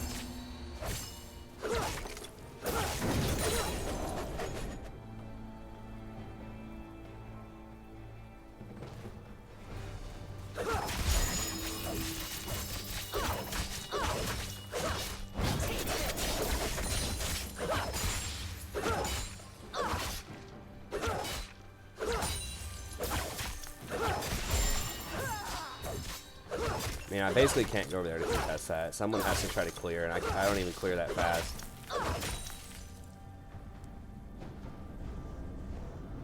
Your inhibitor is respawning soon. A fair faxi. Alright, you lost me there. I can't follow that conversation anymore. Get paid and get out. Hey, it's only a cannon minion, huh? So it stopped spawning supers before the, cause this thing spawned like a minute ago. It stopped spawning supers like a minute before. The inhibitor's actually back? That seems kind of weird.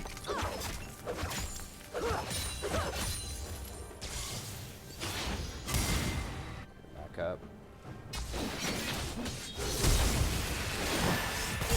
Magic evil.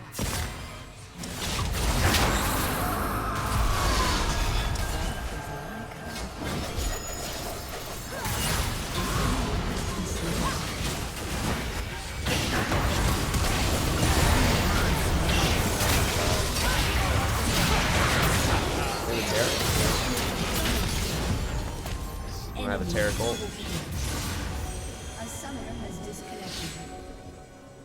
Yeah.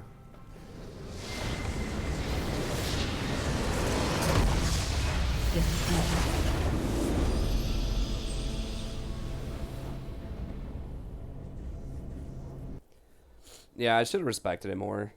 I should have backed up. Alright. Well, good tries, guys. I guess we won one of those games, I think, somewhere in there. Yeah, we won one of the Nunu games, I think.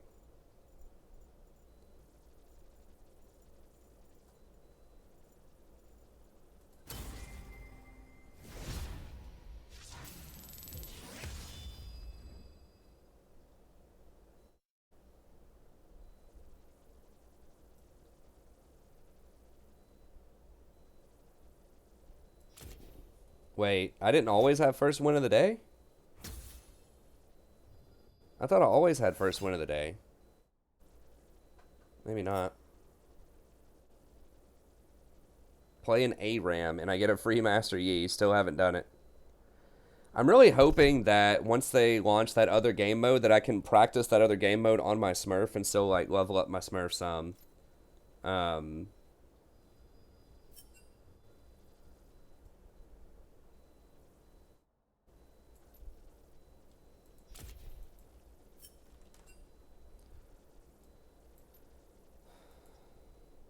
Okay.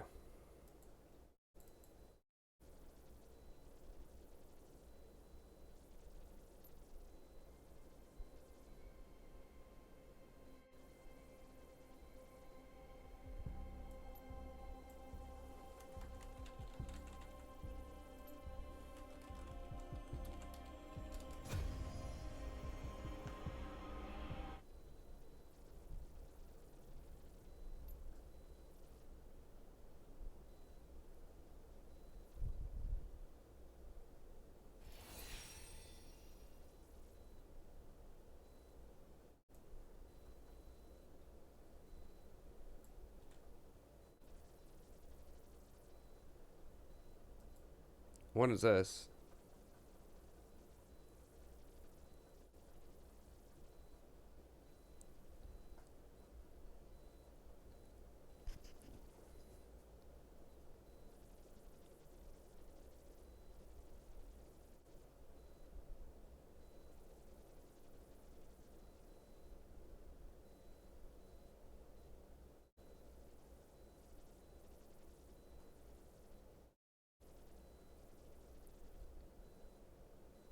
They said they should release Sona nerfs. Are there Sona nerfs?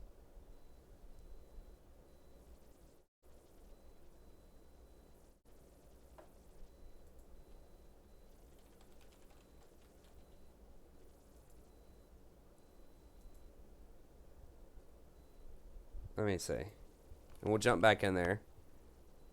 So I will have some context for teamfight tactics. I'm just kind of letting them fix it and mess around with it on the beta. Okay,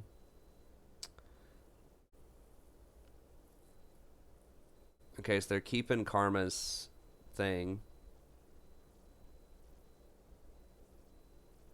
Okay, well, they're nerfing Karma back. They're taking away her move speed on her shield. That was one of the main reasons that she was actually strong. Okay, Leona is getting some minor. The base movement speed is relevant. The other stuff is probably not going to matter that much. So minor buff on Leona. Sejuani.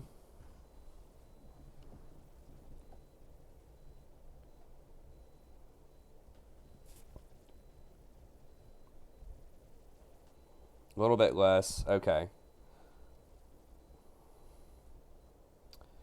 Increasing the mana cost on Ricochet by quite a bit.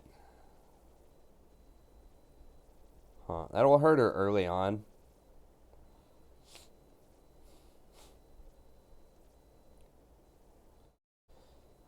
AP ratio lower. They need to lower her AP ratios.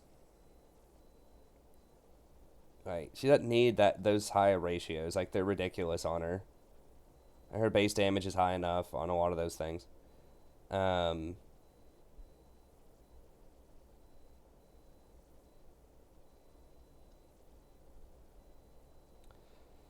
extra damage on rocket jump is a pretty big deal. I mean, 95 at the level 1 rocket jump is a lot for like a level 2 all in. It's like rocket jump plus bomb. That's a lot of damage.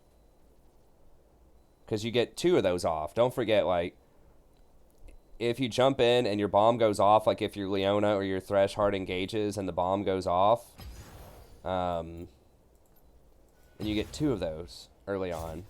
So it's really 20 extra damage at level 2 potentially, which is a big deal. I might pick jungle as secondary here. I think I've had better luck on the Nunu than the Sivir. At least it feels like it.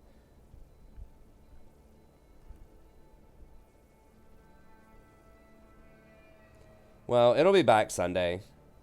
Hey, Gunheight, hang on 1 second. I'll answer your question. Really? Why are they nerfing this item? I mean, I know it's being used on Sivir, but come on, it's a cool item.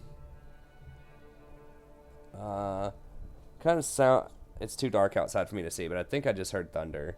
And if the power goes out, it probably won't. But if it does, I apologize. If the stream doesn't come back in 15 minutes or something, it's probably not going to come back. Also, you can follow me on Twitter at @TheStrapProf, and I will announce and tell you if something like the power goes out. Because obviously my phone's going to have some charge left. Or at least, I guess not obviously. It does die more than it probably should. But it will likely have some charge left. I needed to announce tonight that I was streaming as well. I forgot about that. I just kind of woke up and my sleep schedule's so screwed up right now. I basically sleep from like 6 a.m. until like 9:30 a.m. And then I get up, take my daughter to daycare, do stuff during the day, and then a lot of times I'll sleep from like 7 p.m. until like 9:30 or 10 p.m. to like I just basically wake up and come to the stream. It's been like my sleep schedule is. I don't have the Discord app on my phone. I should probably do that, but Nautilus, I guess.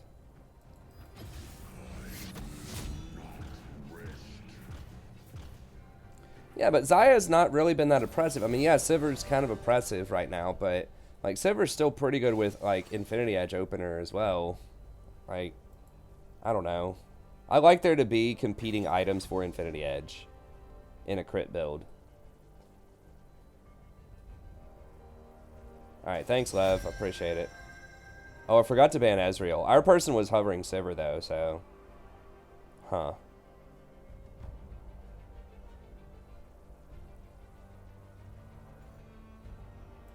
So we're gonna get to scale. I could try Lulu out again.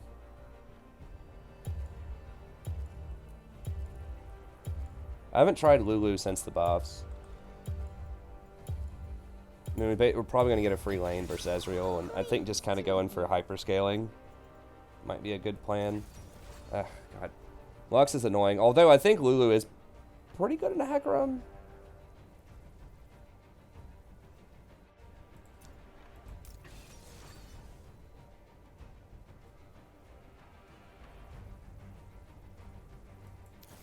Her ratios aren't that good. I think that...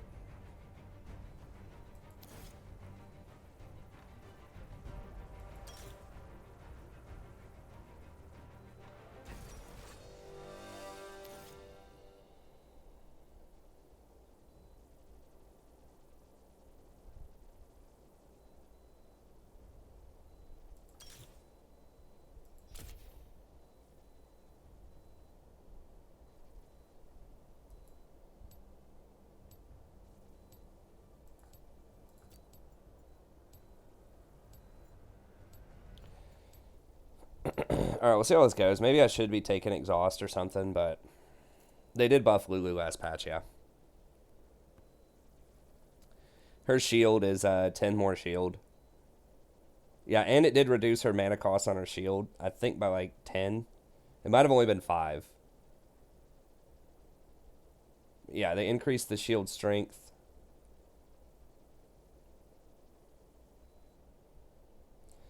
I don't have an amazing win rate on Lulu this season, but there have definitely been pockets where she's strong. I've been very streaky on a lot of champions. I've been pretty inconsistent over long periods of time on most champions. You know, I would say on most of my top 5 champions, I've gone on like 70% win rates over the course of like 20 game stretches, like 60 or 70% win rate at some point of 10 games on playing the champion. But then I've also gone on like 30% streaks with those same champions, a lot like Lux, Karma, pretty much all of them. So I just gotta get like more consistent, I think. I think like what happens is when I just really get on a kick with a champ, I just play it a lot, even as blind pick, and then there are some matchups that are just really bad on it. And then I just kind of learn some of those bad matchups, and then I'll just shift off of the champion, then I'll start winning with something else, and I don't know. I mean, it does create some nice variety that I play a bunch of different stuff. But... Alright.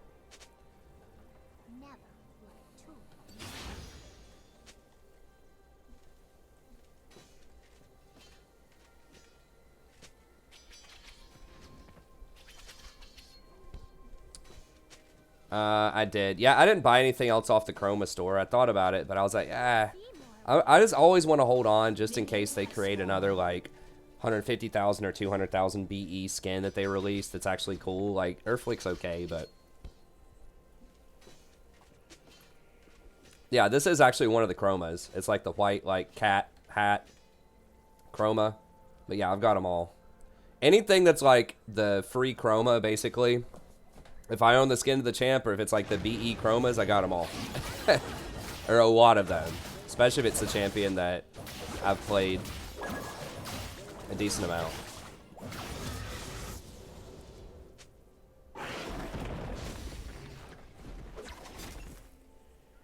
I'm a Smurf from Gold 1, baby. Okay, but like tips for,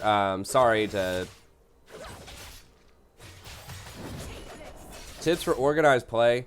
I mean, I would say, you know, the biggest tip is always like play around priority in your lanes.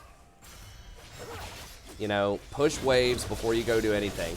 You're going to go try to get Dragon, you're going to scuttle, you're going to try to get Vision for Baron, you're going to try to like contest one of their buffs.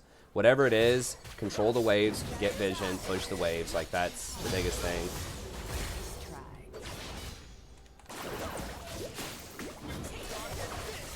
Okay, that was a really nice trade. Probably could have just stayed on him, just kept autoing. I feel like Lulu's kind of bad in a Lux, though. Looks like I goofed that up.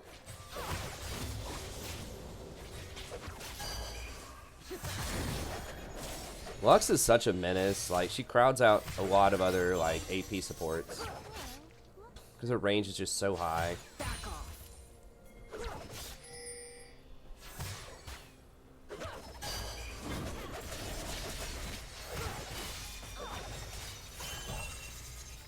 I could flash and force him to heal. I don't know if that's necessary to go that hard in the paint. If Lux misses her Q, I might try it.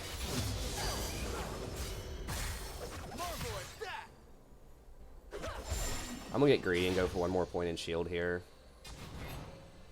Could have gone for another point in... I probably should have gone for another point in Q. Should probably be harassing with Q here. But I kind of want to max Q second, also, or max Q, or E first, rather.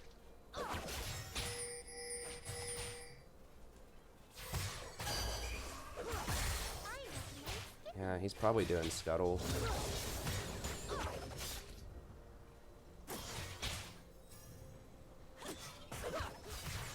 Wait, who died? Katarina died?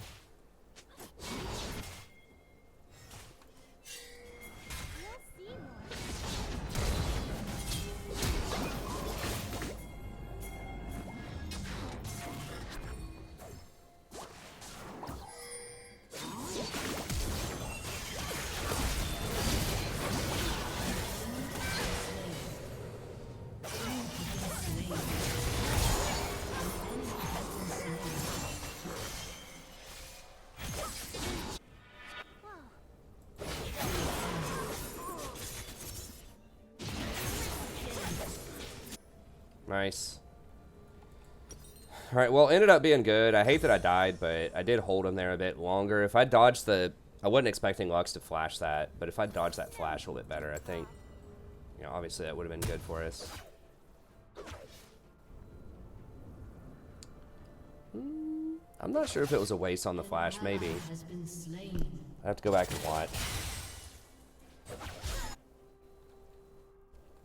I think there was a reasonable chance I get out of it. It was 2 melees on me, the Hecarim and the Renekton. Maybe I was ignited. I don't know. Well, Katarina still versus a Renekton middle, which is kind of weird, but like pretty good against Cat early, especially if he gets magic resist.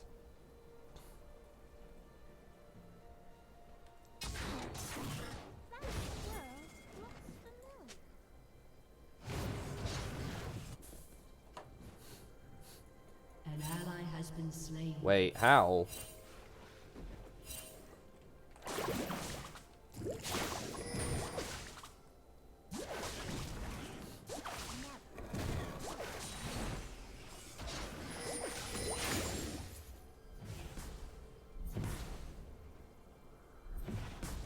Yeah, dude, I'm not gonna go chase him through the woods. What?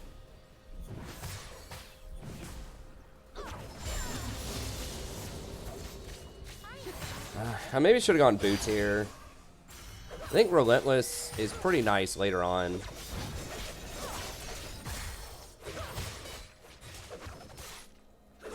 Ends up giving you about as much added combat movement speed. Excuse me. God, my throat.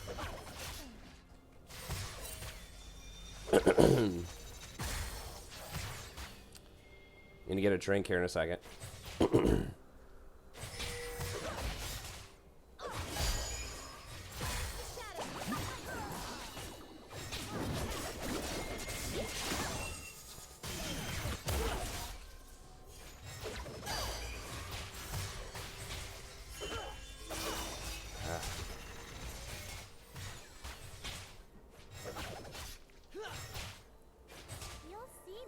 Is Karma versus Morg even? I mean, they're different kinds of champions. I think Karma's going to beat her up in lane.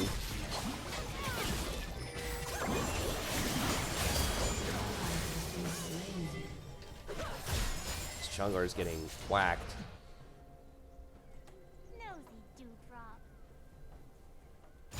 Like, that Renekton has so much priority.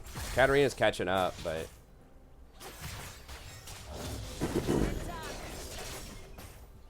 I mean, Karma's better against, like, certain kinds of, like, hard CC types of champs. Yep. That tasted perfect. Or not Karma, Morgana is. I don't remember what I said.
If she binds me, I'm basically dead.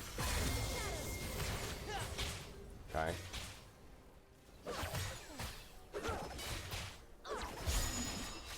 I think they know.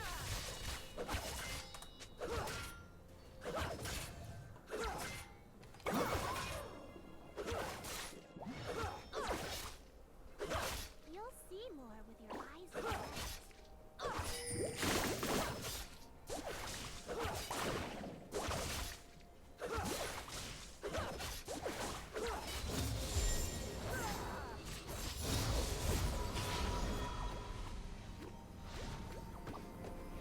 What's up, pink guy? Oof. Nosy dewdrop. I need boots. Boots, it just feels so bad when you don't have boots.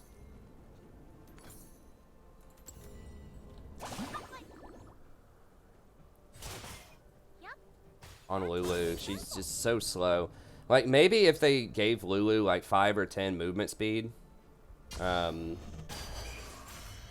would help out a lot with her. Feels like you don't really want to be using the movement speed on yourself that much with the W.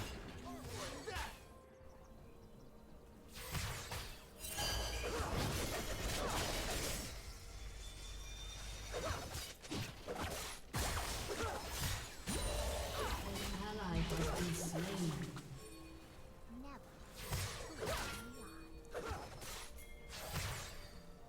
Push one more wave, push one more wave.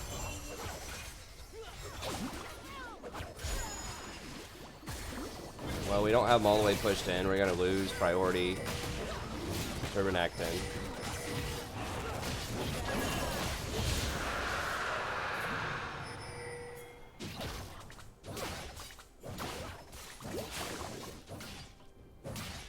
Okay.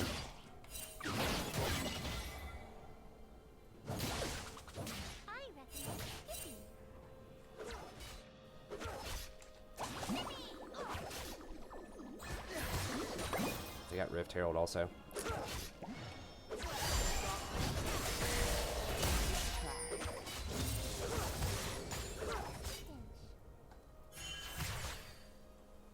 Ally has been slain.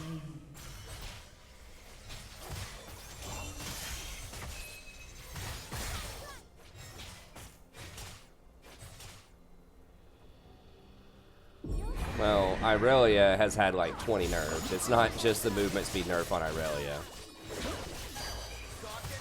I'd say things like losing all of her magic resist on her W probably had a much more meaningful impact.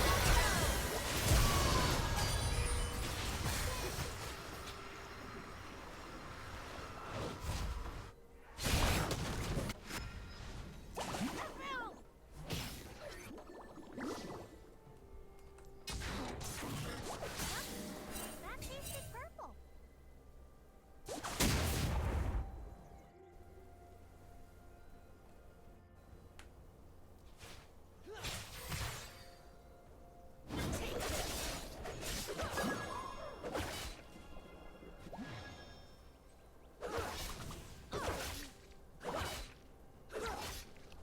I mean, I don't feel bad about it. Irelia is OP. She's still really strong. She deserted those nerfs.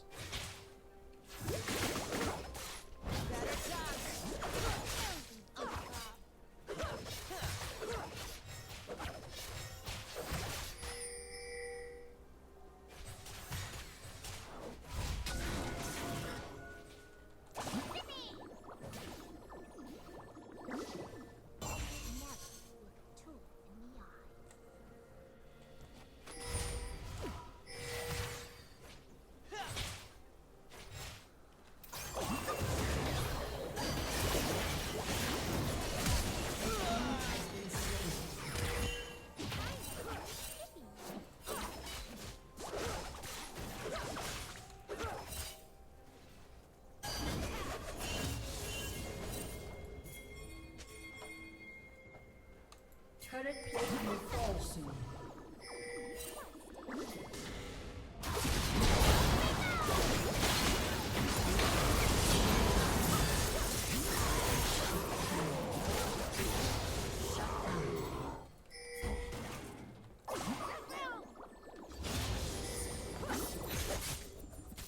You'll see more with your eyes closed.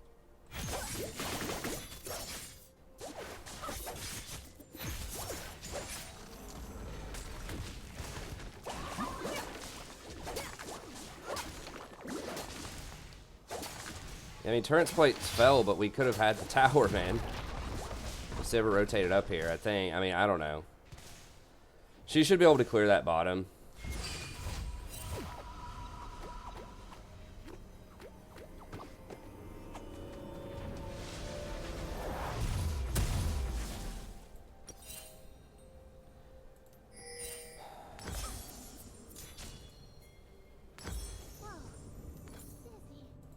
I'm gonna go ahead and get Ardent Sensor because I want the move speed.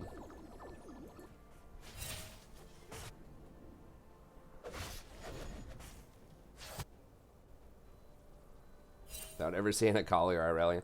I mean, I think a Kali is pretty fun to watch in pro. Irelia is also kind of fun to watch in pro. So I don't want to see him completely removed.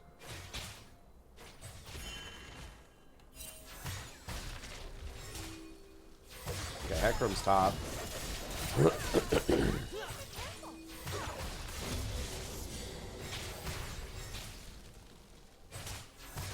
Can't see. Okay, it's Hecarim and Renekton are up there. We don't know where Lux is, though. An ally has Ezreal's been playing slain. like she's down here. I think she's down here, Has but... been slain. Enemy double kill. Wow, what?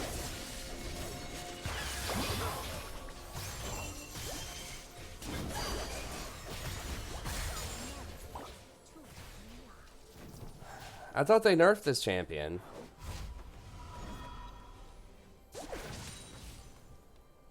Your turret has been destroyed.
He's getting those Triumph procs.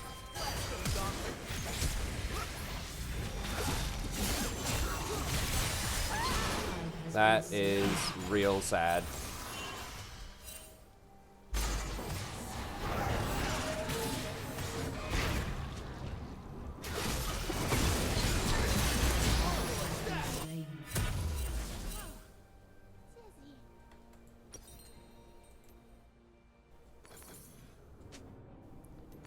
Why would you flash for, like, you know Renekton's right there and he has a stun? Lux didn't even hit the Q. Yep, that tasted purple.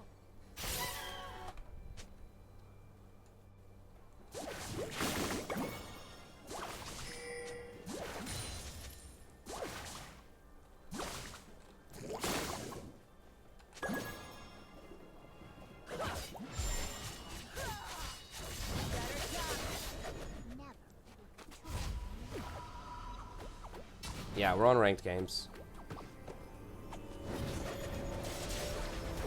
I took so much damage from those minions.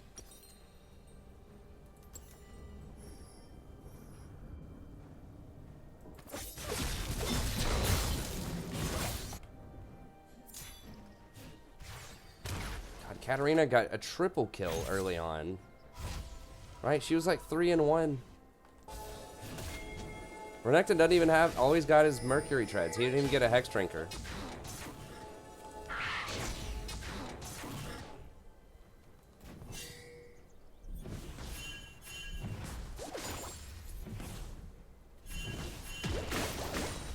Ally has been slain. You'll see more. Enemy killing spree. An enemy has been slain.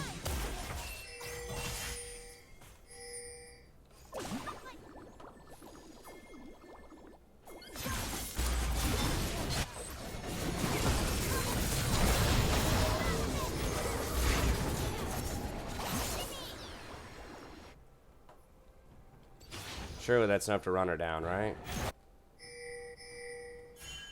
I mean, they're pushing both of our lanes at the same time. Has been destroyed. Real?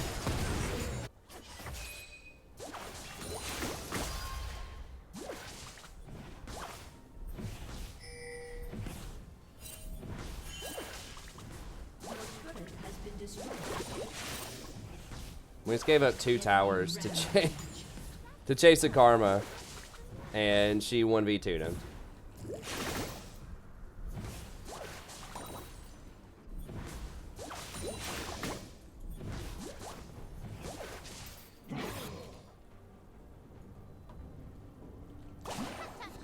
An ally has been slain.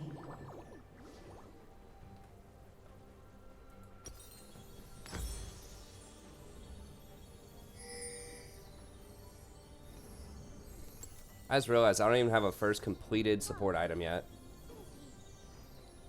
And it's like 20 minutes into the game.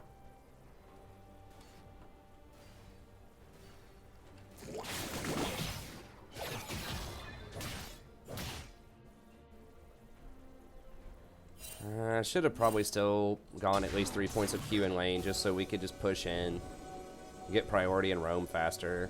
That's what I need to do. I just need to get wave priority and just try to make plays more. Instead of going for like the shield trades, which I'm too low range to do that against Ezreal. Ezreal Lux. Go in there. If I get binded, I'm dead.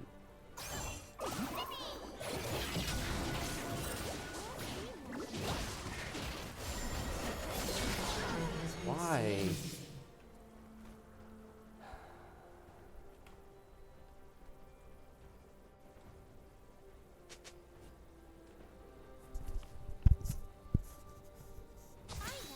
We weren't splitting up and getting caught. I mean, maybe we're talking about a different game. It was just chasing the Karma instead of defending towers. Wasn't even about that. Yeah, I mean, they're definitely Baron. Like, 100% Baron. Nosy dewdrop.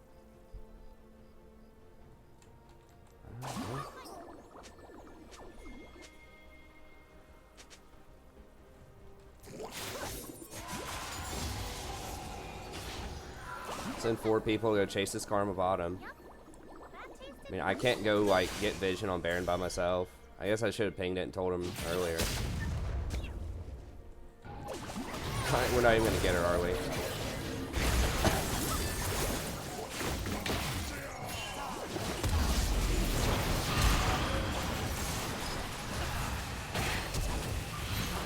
Got her. Man, we got to get something for that Baron. Now they're going to get Dragon. Sivir's top now. So we can't fight for Dragon.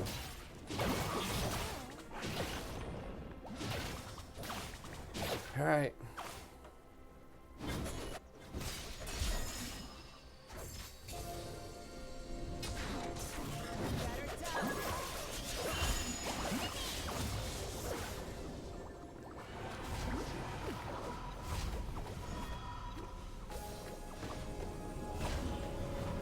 Of course she's gonna take your CS, man. Your jungle can't. She's like our only hope.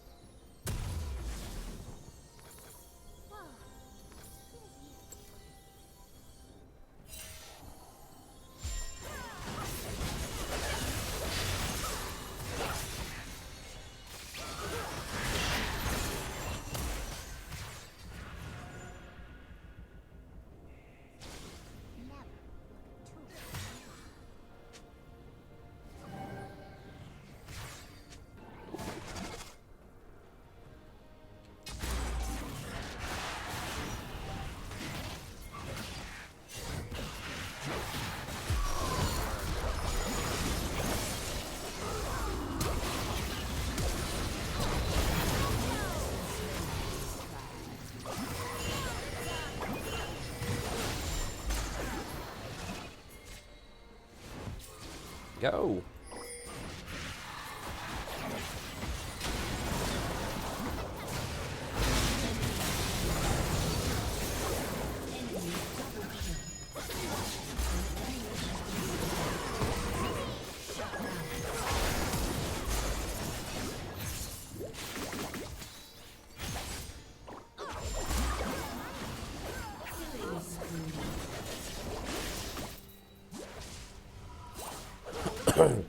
Yeah, Lux is gonna get top, but we got rid of the rest of them.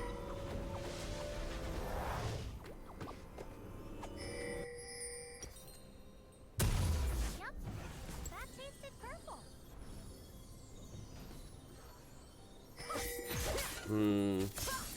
Guess maybe I could have stayed with her.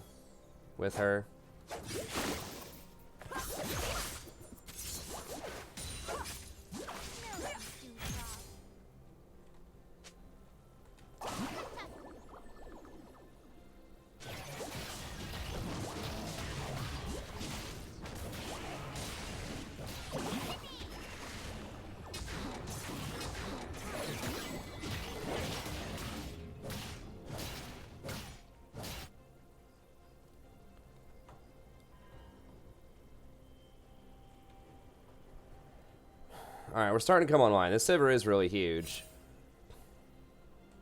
If I can just boost her in and then just use all my stuff on her, I think she can just run at him and kill him, potentially.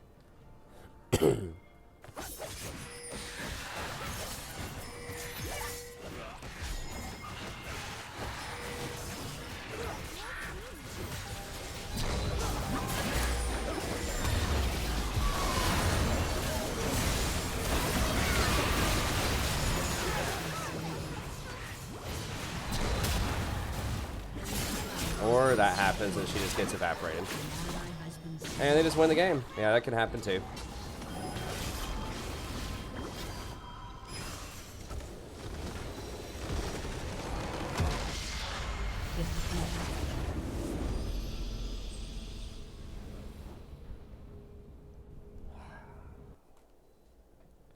No, Twin Shadows is bad. Unless you're getting Glacial Augment.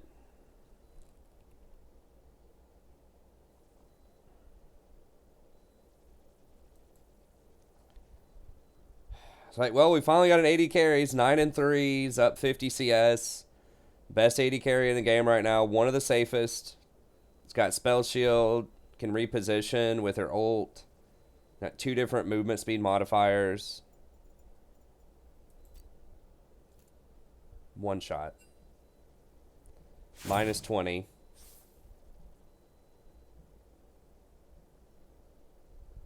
Plus 13, minus 20, baby. Love it. Katarina gets 3 kills early. 3-in-1 Katarina. Imagine 3-in-1 Katarina. Completely meaningless in the game. Athene's is pretty good. Lulu just doesn't feel great. I don't know. I mean, like my KDA was, I was like 0-2 and 11 or whatever, but it still, like, I just didn't really do anything in the lane.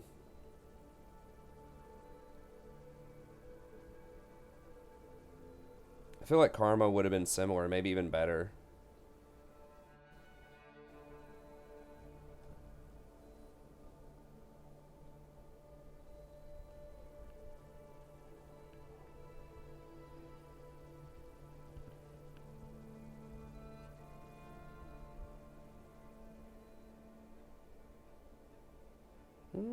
Pretty sure I do that quite a bit.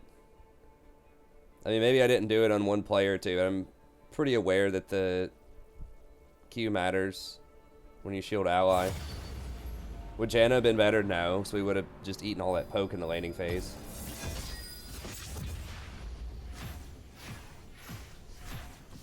And we weren't really getting beat by the Hecarim, at least not bot lane. Like, our top and our mid were just ultra incompetent. We did all right bot, I think. I mean, even in team fights, like, I feel like their Hecarim wasn't the big difference maker. It was just somebody on our team was always dead or caught. Really, I think if anyone on their team was like MVP, it was probably the Renekton. He held down the 3-in-1 Katarina, still got her tower first, even though she had 3 kills. Now, yes, it is a tough cover for Cat. You know, he's got that point-click stun. He's got a lot of health.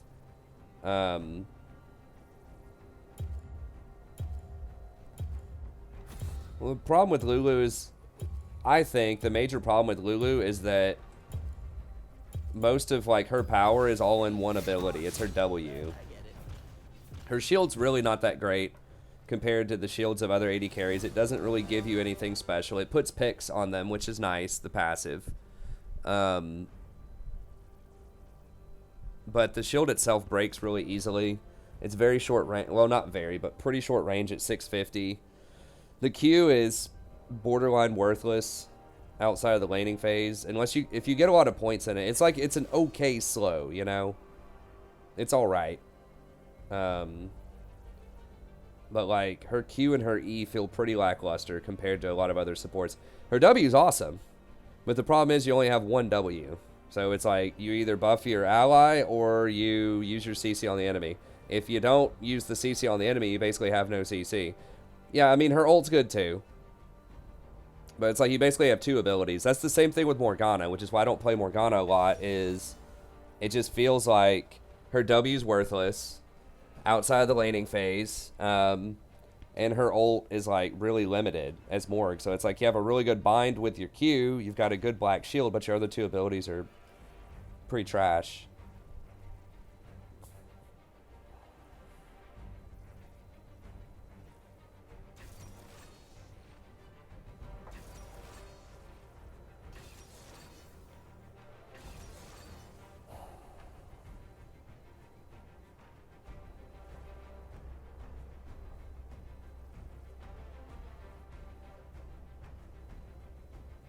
Lulu, the problem is Lulu's just dangerous to buff because if you buff her too much, she's just going to be a menace in solo queue. The one thing I've said that they should do is they should take the attack speed modifier off of her W and put it on her shield. That would be enough. Because then you could still put the attack speed on your AD carry and polymorph someone else or speed someone else up. It'd be like a Janna shield, but instead of AD, it would give them attack speed and it would give them picks. That right there, and that would not affect solo lanes. I don't think. Feel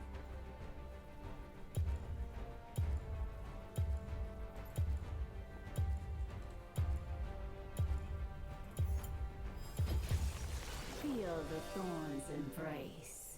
I think that would be enough. Just move some of the power off her W onto her E, It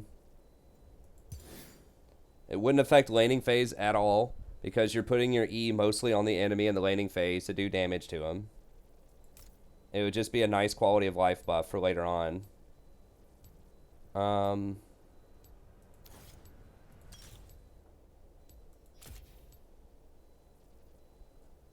it that way.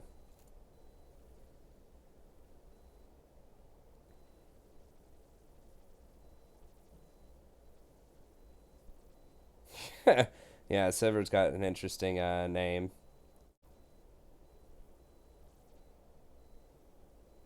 I don't remember the Pike changes. I was looking at the PB earlier, but honestly, I can't remember what what I was looking at. I remember they were thinking about nerfing Sona's AP ratios. They were removing the Karma speed thing, which, I mean, Karma is extremely good right now. That's what made her good, though, is the extra movement speed. I don't know. We'll see. She would still have better shield values than before.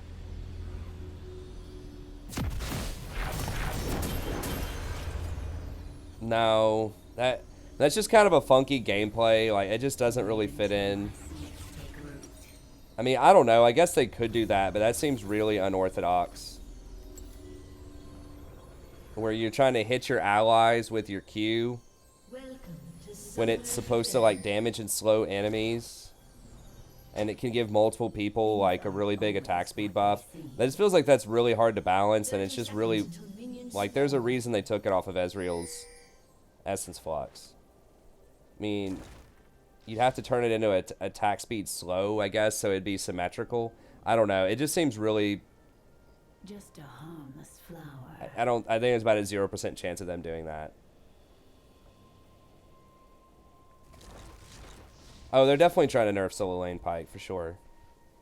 I think that moving the attack speed over to the E has a lot of analogs. Like, there's so many champs where you shield somebody and you get they get some kind of buff when you shield them.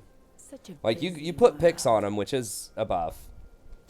But, like, I think Janna, once again, is the one that I would look at.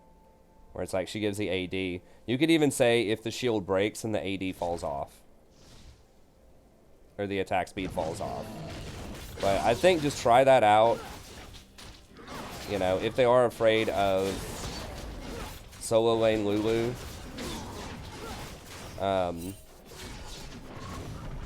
But I don't know. I don't think they're going to be buffing enchanters anytime soon.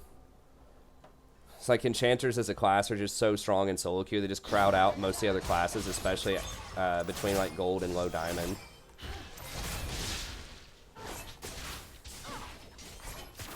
Like, AP supports are still pretty good, you know. Definitely at silver and lower, things like Zyra and Brand are still really good. But even, like, into low diamond, Zyra is still pretty good. She has played some in pro.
He might still be in that bush.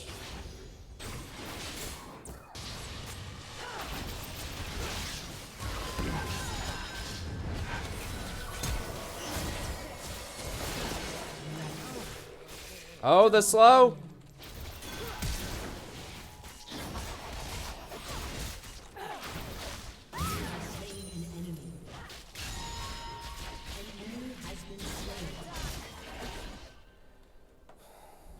I told you what's up earlier, Carlos.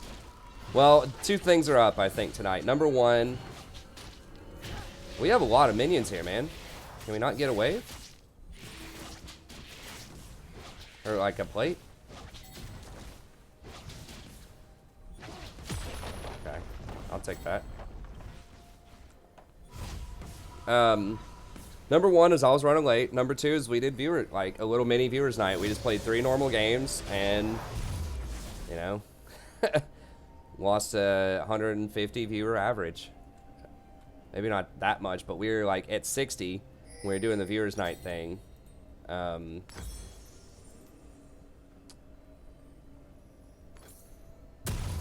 Promising garden.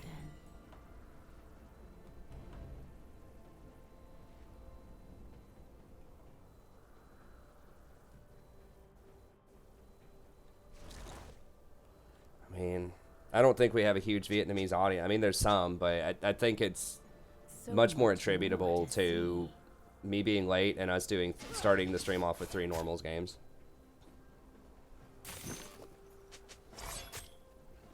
It's not just you, Alexander. Tanks aren't good. I've been talking about tanks for a lot in support role. I've been saying that for a long time, and statistically they haven't been good. I mean, we haven't had a tank. Thresh, for a little while there in the preseason, was around 52%, but he's more of an engager than a tank. He's actually pretty squishy early on.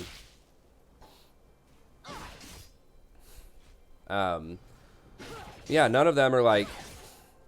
Most of them aren't even 50%. I guess Nautilus recently, after the most recent Nautilus buffs, he's alright, you know? But...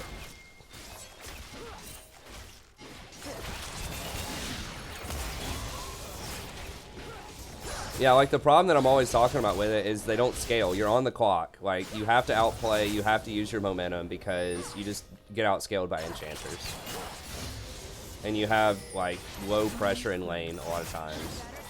Like, you can do, like, all-in pressure, but that's not the same as, like, poke pressure. It's not the same as, like, that right there.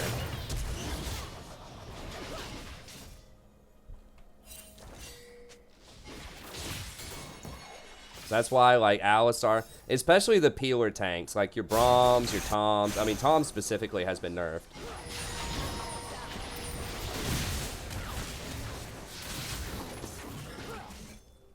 I missed him with the E.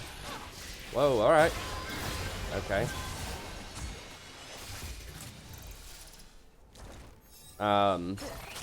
Yeah, it's just not as consistent, you know, you don't scale, you have to really overperform in the early game, you have to get very good roams off with things like Alistar and Thresh.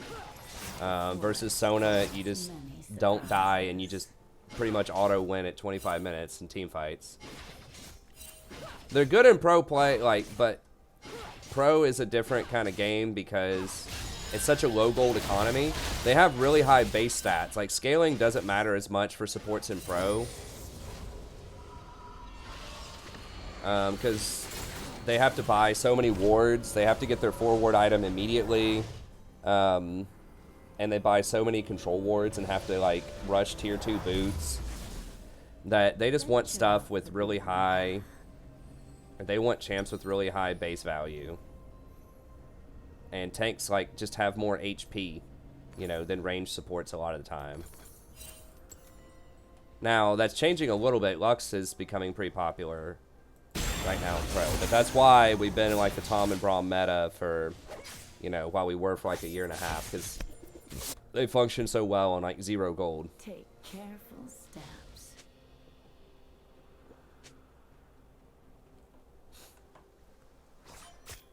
So it's not like those champions have a 0% win rate, but almost all of them are like 50% or below.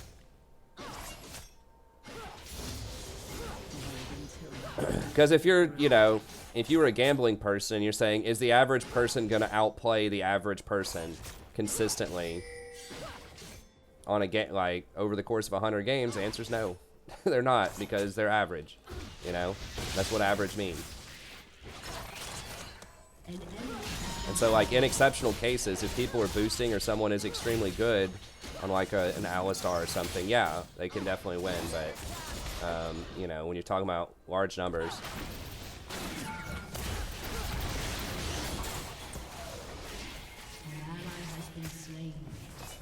little damage on her there. It's fine. I should have probably all-in earlier. I caught her at the very tail end of it.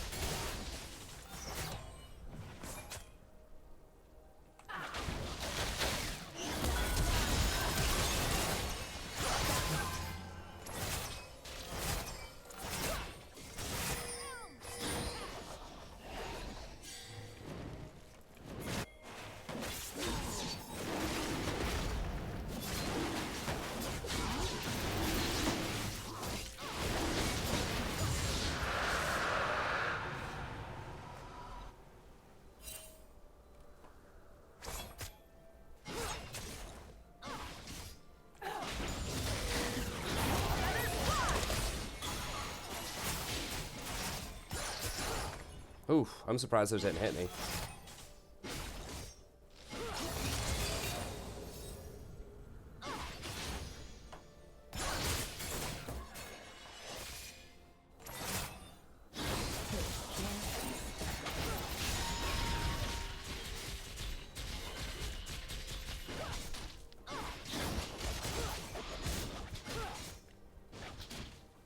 What's up, Pinko?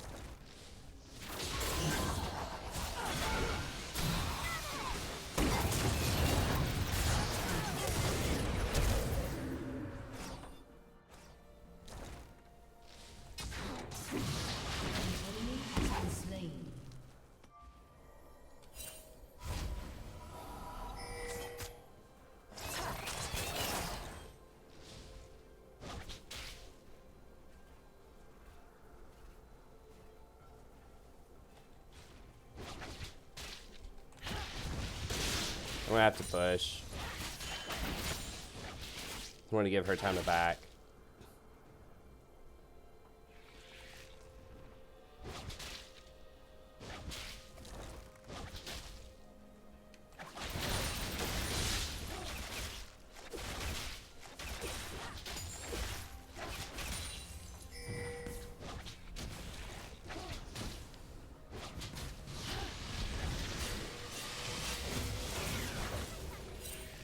Okay.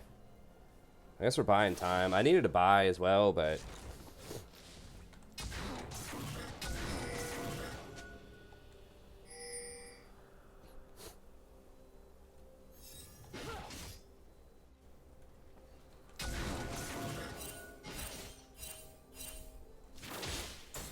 Are you kidding me? I should have stood a little bit back.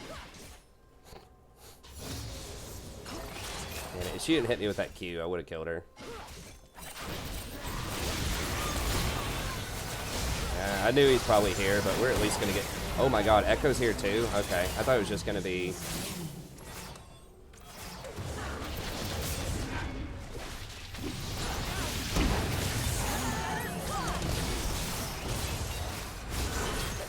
Well, Cat's going to get the cleanup. Oh, whoa.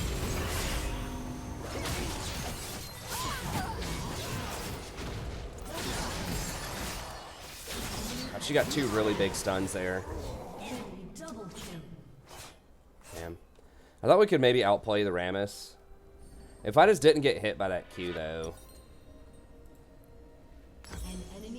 That would have been nice. So much more to see.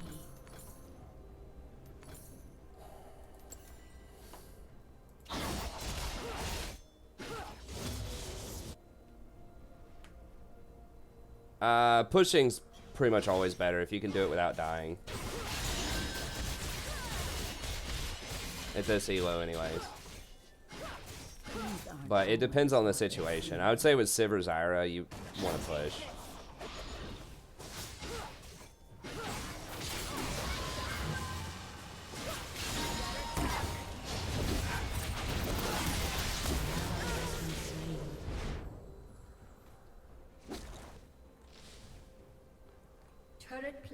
Like, Rammus is down 30 CS. Like, if we just didn't die there, Rammus is down 30 CS. Top lane's winning. Mid lane was doing alright. Like, Rammus just, like, isn't even in his jungle.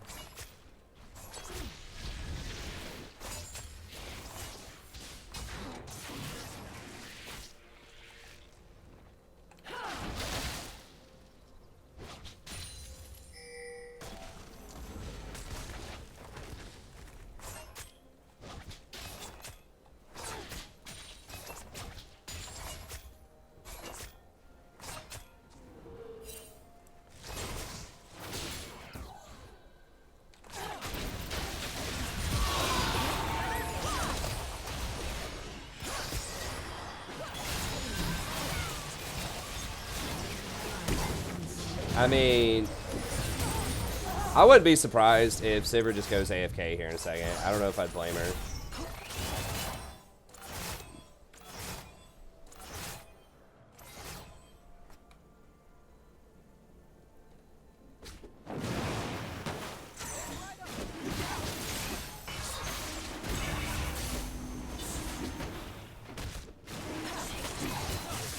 Like, if Hecarim just counter-ganked, like, a single one of these, the game would have been over. Come closer. I mean, this is, like, next level. Like, he's literally just sitting in a bush. Just waiting for us to do anything in the lane. Like, literally, I don't think he's farmed a jungle camp in 5 minutes.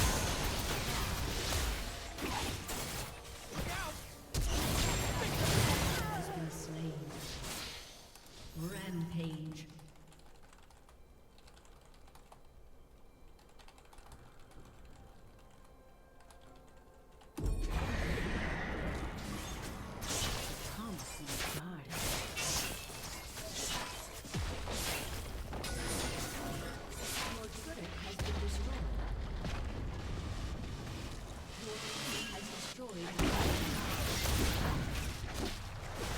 Out of here, dude. I want to out. Well, at least she's got a nice outlook on it, I guess.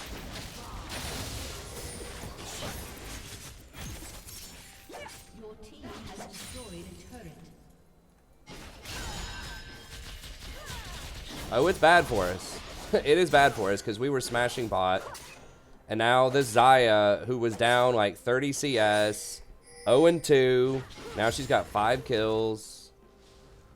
It's definitely bad for us. And what did we get for it? I mean, I guess we did get 2 towers top. Hecarim is up 50 CS. It just feels really bad. I mean, I guess his mental's strong, so that's good. My mental's definitely wavering a little bit after like the 8th gank in a row. Enemy rampage. Your team has destroyed a turret. Shut down. Like, Rammus is hardcore 1v9ing this game. Your turret has been destroyed. And Hecarim's an awesome ganker early. It's not like we have a Master Yi on our team or something, you know what I mean? I'm gonna force an ult. At least we got that off him.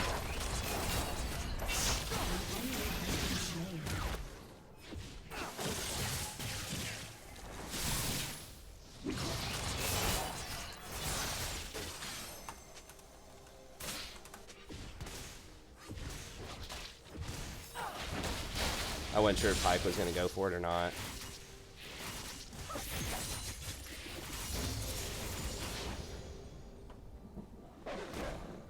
Well, it's not even good. Like, he has literally just decided, hey, I'm going to just completely take bot lanes, like the only lane that's winning.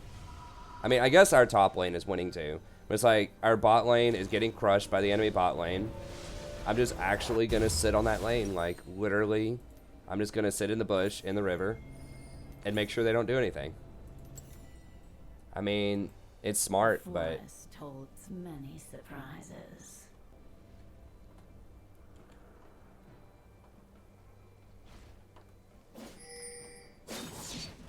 I mean, he's rolling up, like, right when we're murdering them, too, and they're getting away with, like, 1 health. Like, it's, like, the ultimate tilt gank. Take careful steps.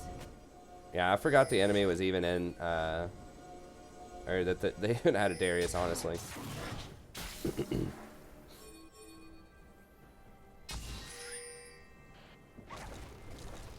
Dude, why would we just walk in and show him? Like, just wait.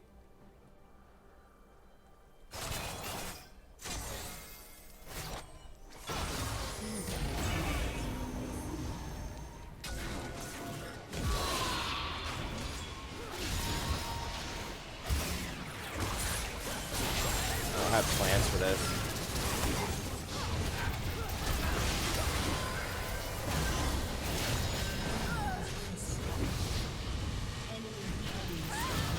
Oh my god, I thought that was someone on our team. It is the Darius. There he is. Well, Enemy double kill. An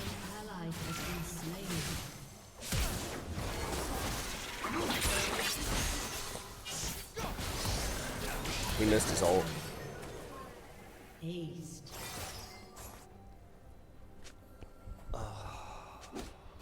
Dude, I'm probably going to get demoted straight down to P2 after losing this game. I'm not even going to get 0 LP, probably.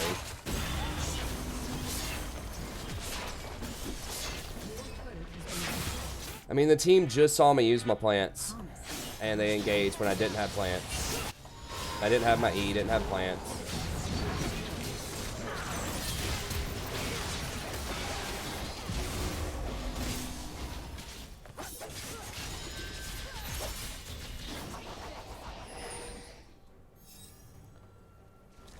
This is so sad. We're completely destroying this lane.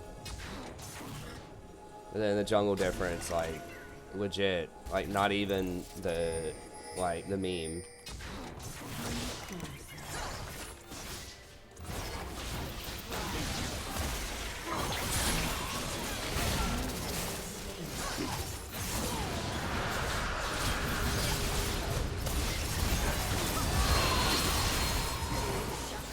I guess we have like 2 resets with Pike and Katarina, right? Like, can't we do things when we get kills?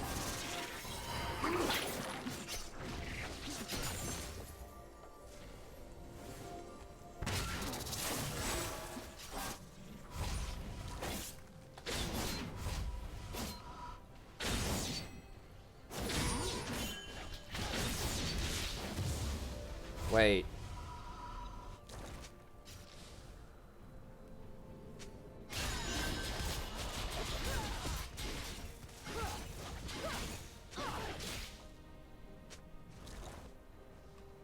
I mean 4v3.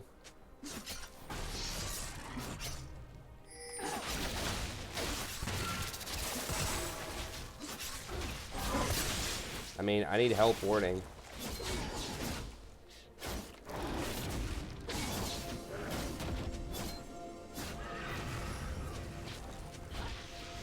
I don't even have wards. I need a back to get wards.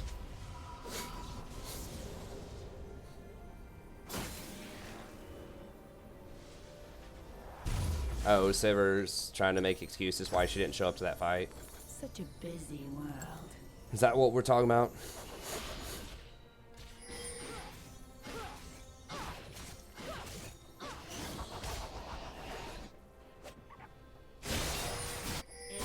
Kills are objectives if you get a good kill. Like, you can turn kills into objectives. I'm not saying you should chase all the time, but I think just like a uniform statement, like, don't ever go for kills.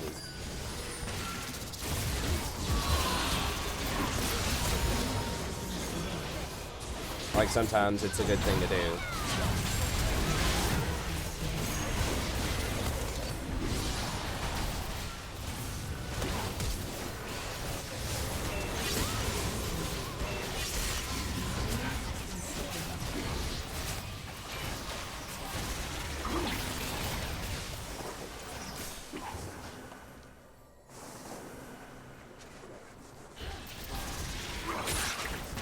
Oh my god.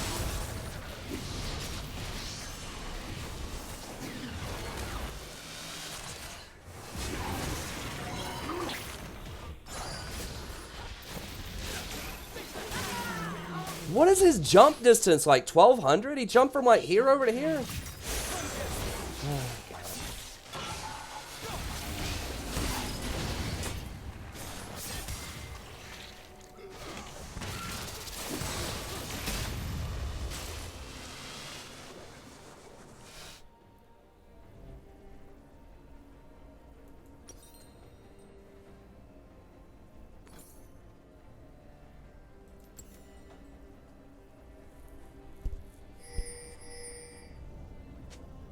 Can we chill on the backdoor gaming for a little bit? Like, I'm on a pretty large loss streak. I don't need that right now.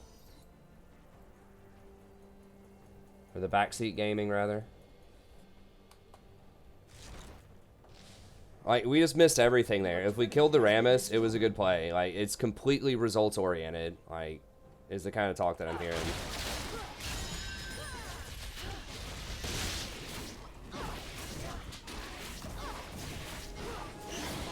We just misplayed it. Like, I think it was the right thing to try to get that Rammus, at least when he was in here. And it was too late by the time Echo got around and flanked.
Come close.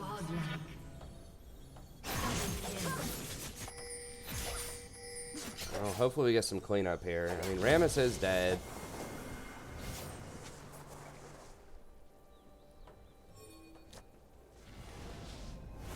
A promising garden.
I guess we're just gonna back and run for it. We gotta clear middle first, though. Rammus is dead.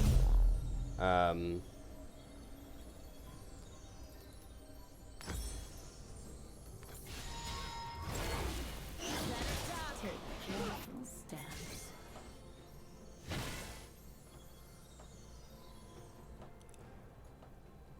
I'll stay middle and push this up. No, never mind. They're back. They're gonna fight for it.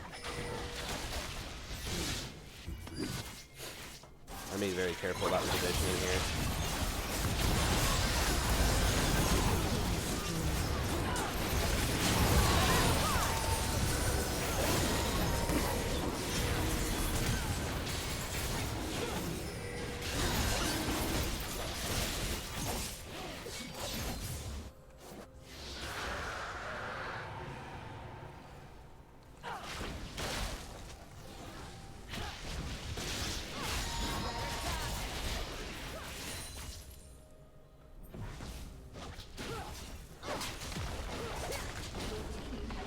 Both fights, I've pretty much deleted the Zyra, and that's why we're winning these two fights. It's a huge part of it.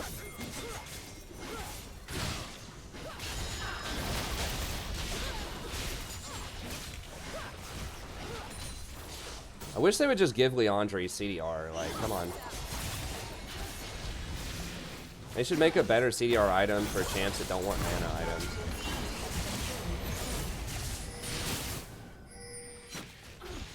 Or Rylai's, like one of those. They should just rework it for like AP supports. But I mean, they really don't want AP supports to be popular. But like, very few people that aren't AP supports get Leandres that aren't Brand and Zyra. I guess we just get Void Staff. Nice. Much more to see. Hey, thanks, Eric.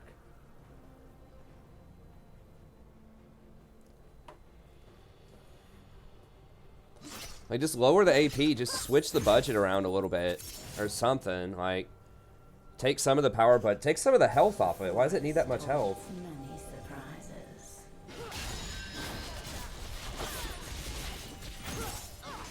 Just take off like 200 health and add on 10%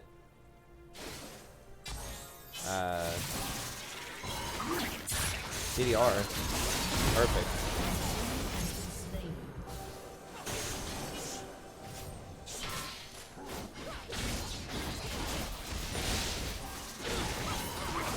Now we got to keep pushing the supers or we lose priority. Well, I don't know. I mean, I guess we do have a slightly bigger wave over here.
Oh, well, Echo.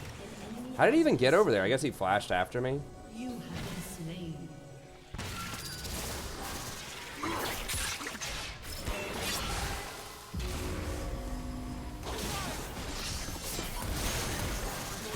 Has destroyed a turret. Your team has destroyed a turret. He could have just jumped the wall normally, but I think he flashed. Your team has destroyed an inhibitor. An enemy has been slain.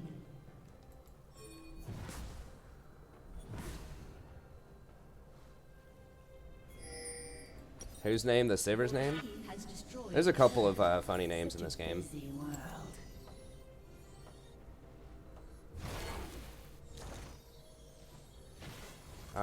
Let's not be that gross with that name, man.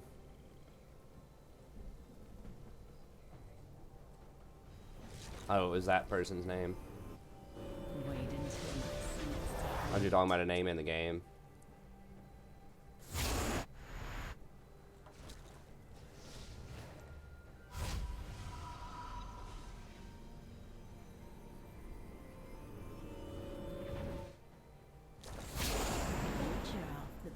Should have been setting up for Baron faster.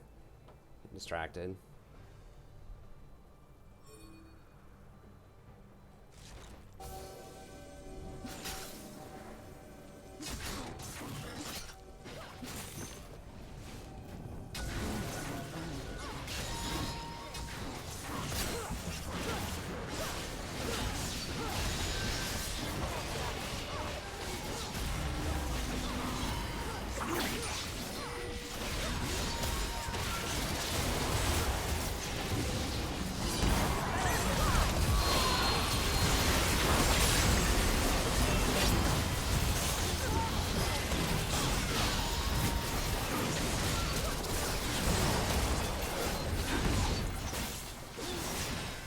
What? I can't move.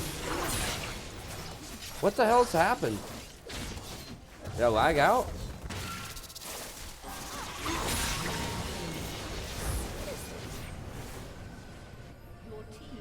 Okay, I think I'm back. Okay, game froze for a second there.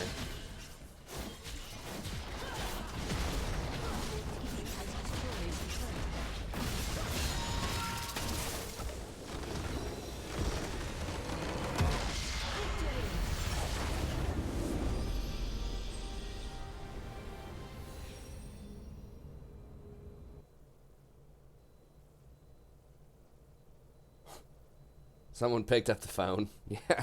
Yeah, it takes me back. Mid-90s.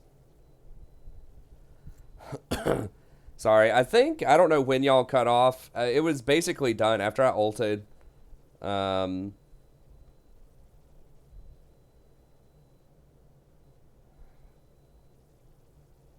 This wasn't down for a whole 2 minutes. Was it? I mean, I lagged for like 3 seconds.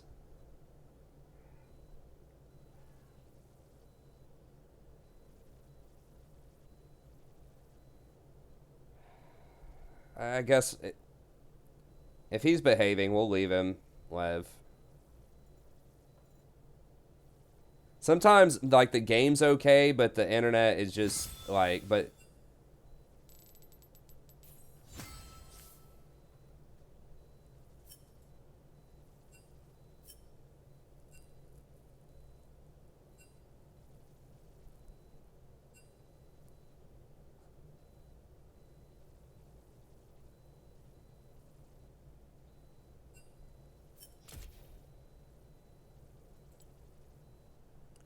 Yeah, I did the second most damage.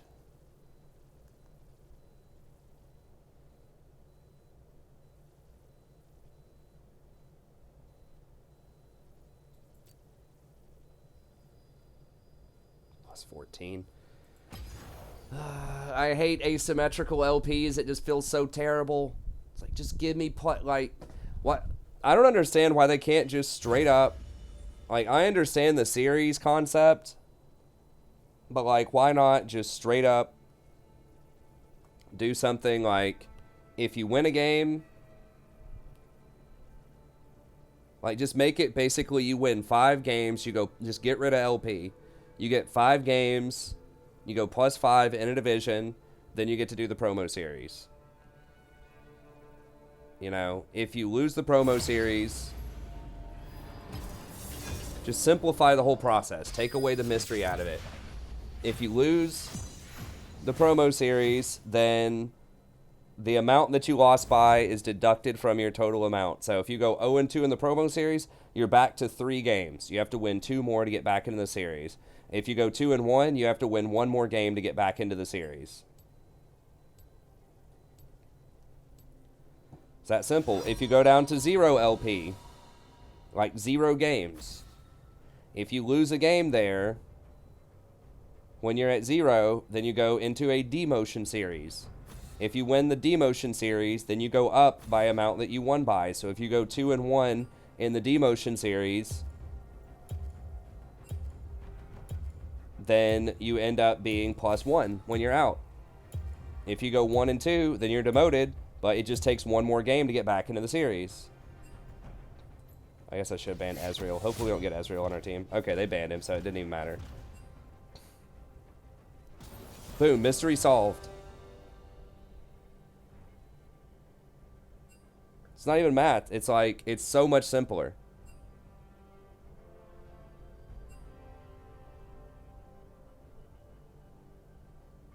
I like the because, like, demotion just feels terrible. Because, like, when you get demoted right now, you have to win 4 out of 5 games if you're Platinum Plus. You have to win 4 out of your next 5 games to get back to where you were. So unless the game is letting you lose 4 games at 0 LP, which sometimes it does, but sometimes it doesn't, then it feels really unfair.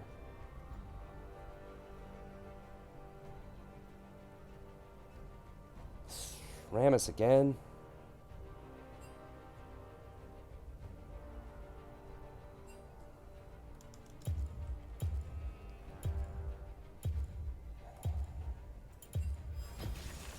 Feel the thorns embrace.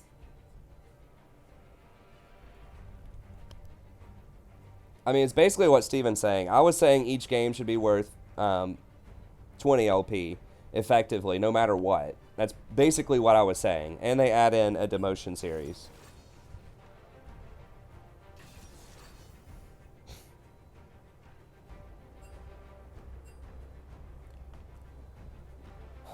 Yeah, first pick, blind pick Vayne is rough. I might need to get a Banshee's Veil against Malphite. That champion is really annoying to play if you're on an immobile, squishy support to play against.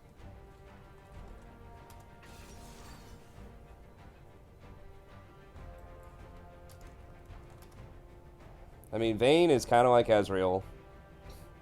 This guy does play a lot of Vayne.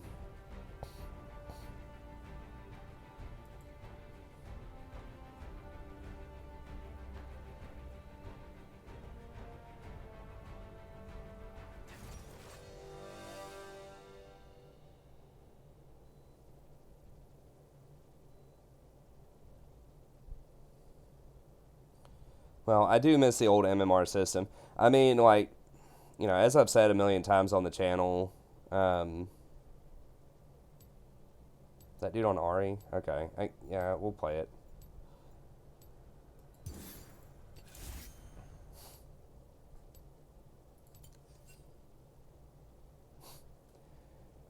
They added in the series to add more drama to people's lives because most people just kind of bounce around the same ELO bracket the entire season.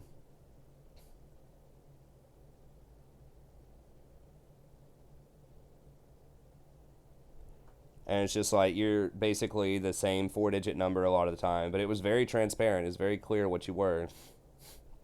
That's how most games do it. You have a number like that, and that's what it is. Like, League just has that, like, the LP system. There's just so much mystery behind it. I don't know what MCOC is.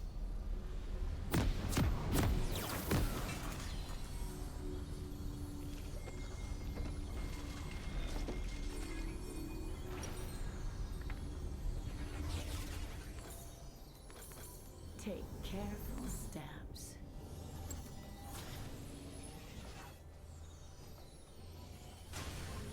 Welcome to Summoner's Rift. I mean, it's literally the exact same matchmaking system. No, I've never played it. It's the same thing. You're playing against opponents no matter what. It's all psychological. How do you feel about what's going on? And I don't know. I think it just creates so many feels bad. I don't know. I guess it creates feels good too. It's just the feels bad is more memorable. Venture onto the beach. First blood. Okay. Minions have spawned.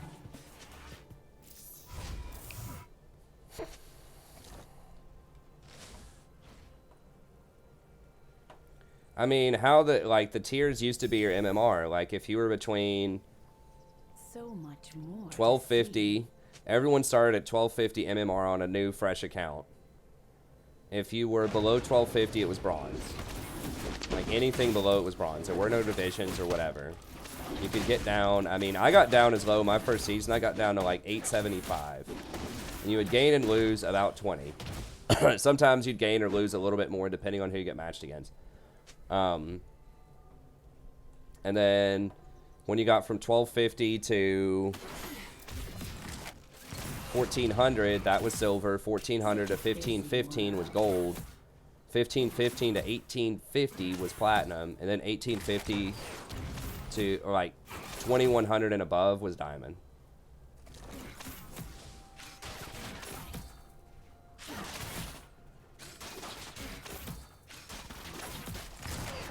So it started getting like mathematically exponentially harder to get to higher brackets.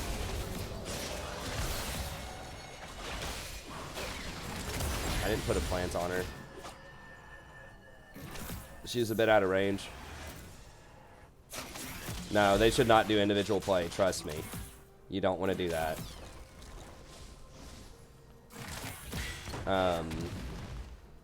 Was it Overwatch tried that? It's a disaster, especially for supports.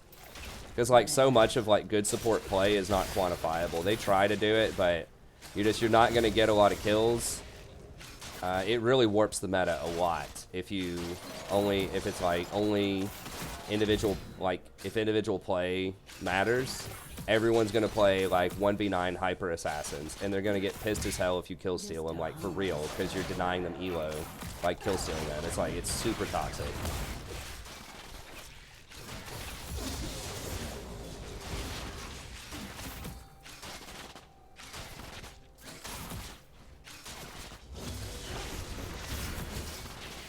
So I feel you. Sometimes it definitely feels bad, you know, when you're 6-0 in a game and there's someone that's 0-10 and you're clearly outplaying them. But it can also feel really bad if, like, in a, you know, if enchanters are the most powerful champions, but and will give your, you know, your team the best chance to win, but you don't want to play them because you're going to lose elo because you're not going to have really good individual stats with them.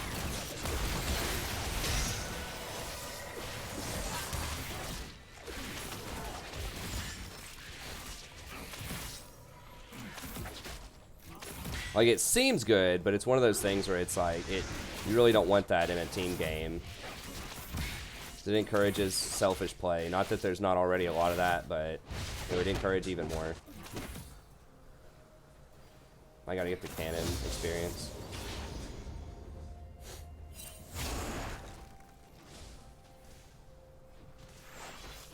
Just wait. Okay. No, you don't want it to factor in at all. Even if it only factored in like 10% of your MMR, people would still stick on that. Like, even if it was 1%, people would lose their minds. If it mattered at all.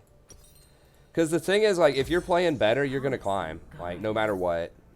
Because the enemy team is going to have feeders and trolls on their team too. It's symmetrical. Because you're playing with the same pool of people. Unless you're playing with a duo, or you're playing, like, with other pre-made people. It all works out in the end. The forest holds many. But it just allows for a much more diverse and robust meta if you don't make it individual stat based. And not just because some champions need to get carried. I mean, some champions are worse than others on any given patch. It's just that it's impossible to quantify good play with any sort of metrics anyone's come up with so far. If you could quantify actual good play, then maybe the individual stuff would make sense. But you can't quantify stuff like really good shot calling or peeling or, you know, target priority or, you know, it's just so many factors that go into good play that, like, they try to have like a CC system and like a vision score system and things like that. There's so many flaws and abuse cases for that. Because sometimes the stuff that would give you a better vision score is not actually better vision. Like, sometimes you need more shallow wards. Sometimes you need to replace your wards more often. Sometimes it's unsafe for you to go clear their wards.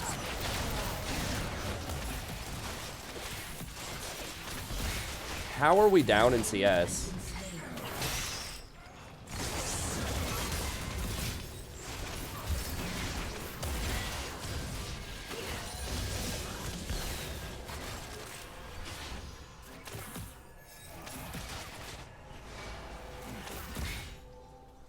Because, like, vision score is based on the uptime of your vision in enemy territory, basically. So if you have wards that last longer and they're deeper in the enemy territory, then you're going to get a higher vision score than if you place the same amount of wards shallow in your territory and replace them all the time.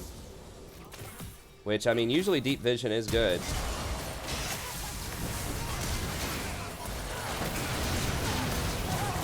Make sure we get at least one kill there.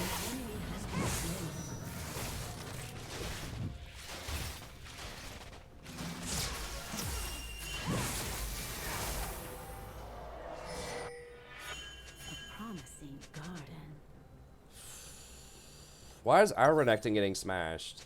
But when it's the Renekton on the enemy team, it just always feels like it's that. Why is my X, but when it's the enemy team, X? An enemy has been slain. To see. An ally has been slain.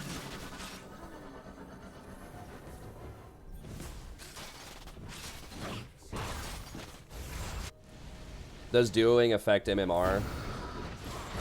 I think they give you a slight, like they penalize you slightly for it. In the sense that you don't get penalized in how much you win or lose, but you get placed against slightly higher opponents. I think we could have maybe chased that, I don't know. Maybe not.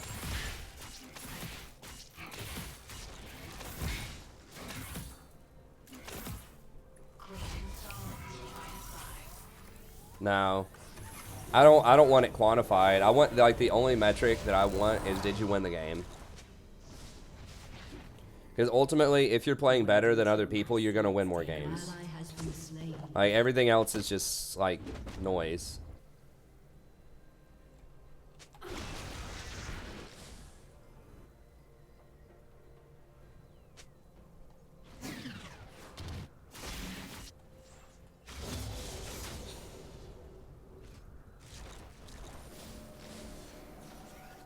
Venture off the beaten path. It's like, you know, you don't get participation trophies. You gotta win. Like, sometimes good players just are on bad teams and don't win right away. I mean, you see that all the time in any sport.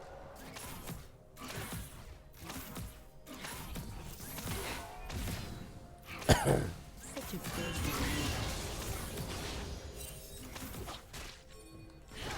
I know, it's hard for me to ward. I'm squishy support. They have all this warded. They have priority. Because we have Vayne. An enemy has been slain.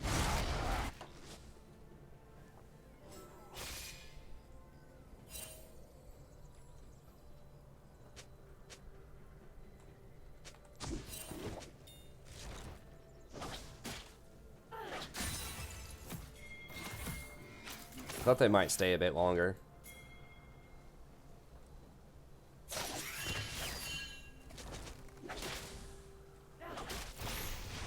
I don't want to get hooked over that wall.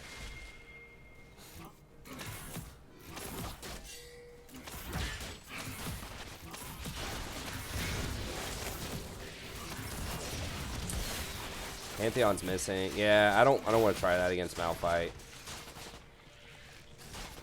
I mean, I'm really strong too right now in a 5v5, but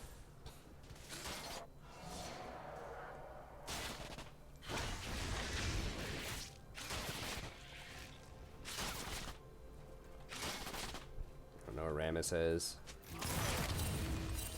Shut down. Oh, there's Pantheon.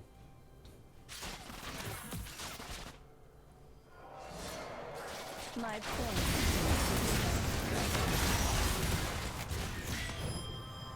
Okay.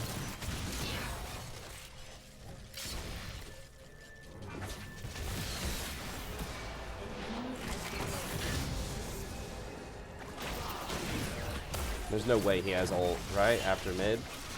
No.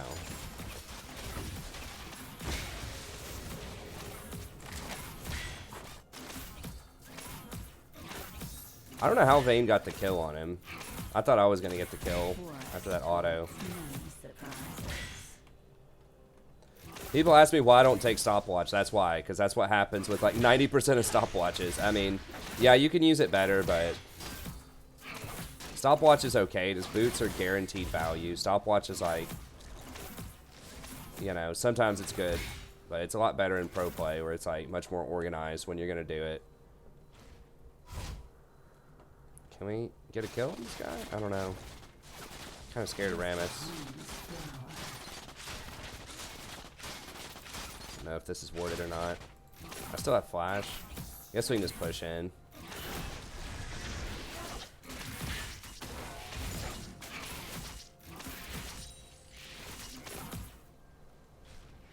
An ally has been slain.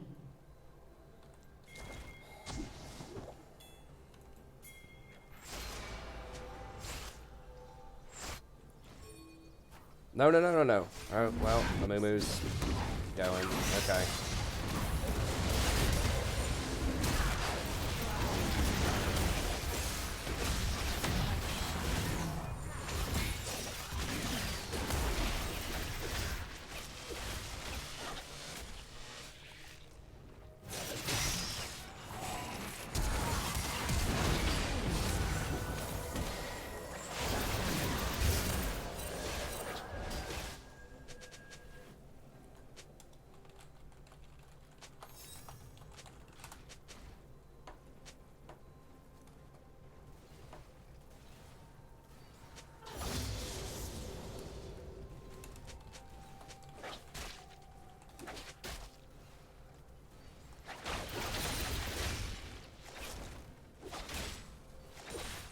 Turret plating will fall soon.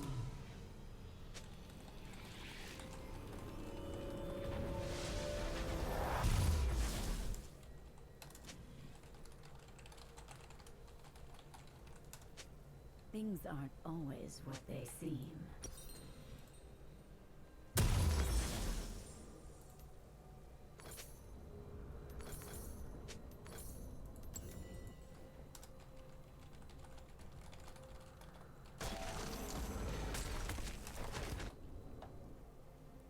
Take Careful steps.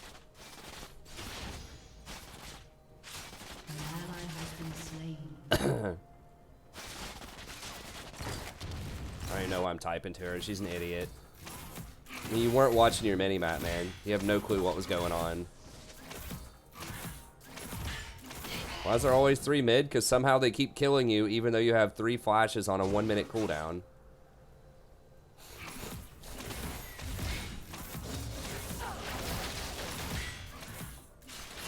Yeah, they get it.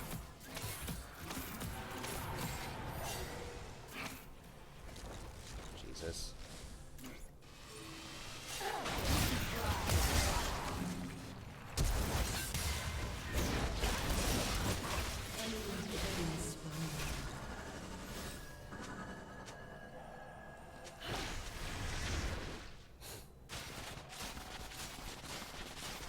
Thresh left dragon early to get there.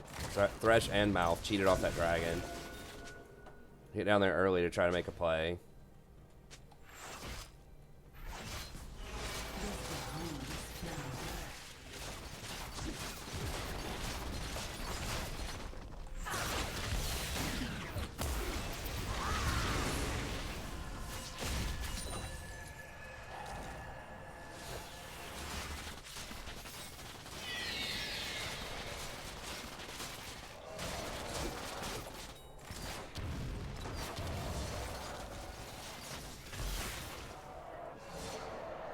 Venture off the beaten path has destroyed a turret.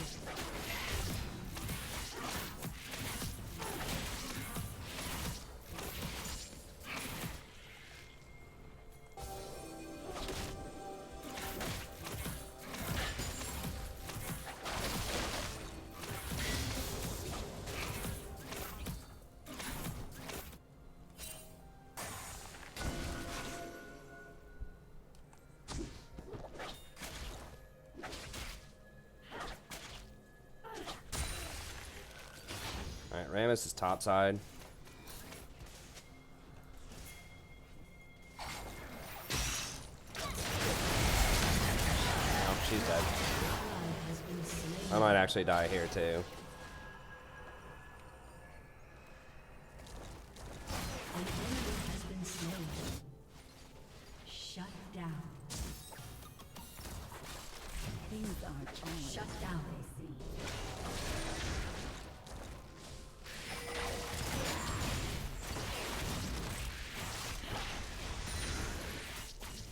I can't roam because I have to hold the tower. Like, I'm the only reason our tower's alive because you're dead every 5 seconds. Even though you basically have a free, like, dodge every 3 seconds.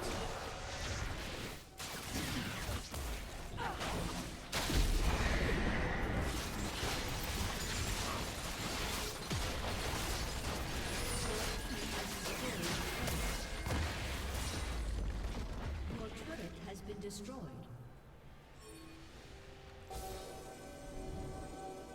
Such a busy world.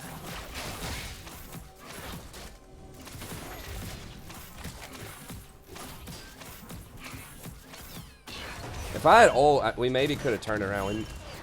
Rammus is probably here.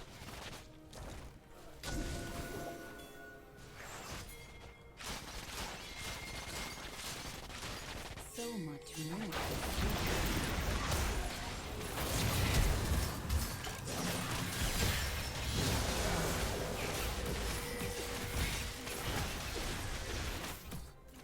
And he's gonna int. That's fine.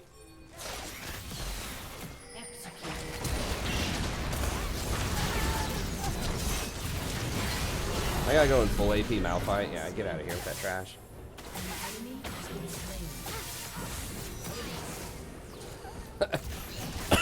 She missed the Q. Well, fortunately it's Ahri and it doesn't matter.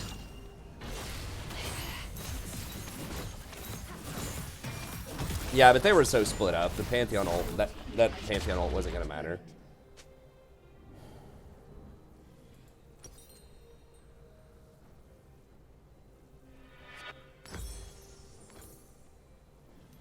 The forest holds many surprises. Pantheon was dead. He was trying to ult behind to cut us off So, and they like wanted to collapse on us, but they didn't know I was in that bush. Destroyed a turret. And I just like deleted the thresh. I even missed my E, and he was pretty much dead. And then Jinx was cut off by the plants. So they were trying to cut us off, but I cut them off. And then we collapsed and got him. Come close. He was trying to draw them back so they would chase him instead of killing Jinx and Thresh. So he was trying to like get us to chase so that, because he was dead either way at that point. He was so far out of position. But he was trying to save other people.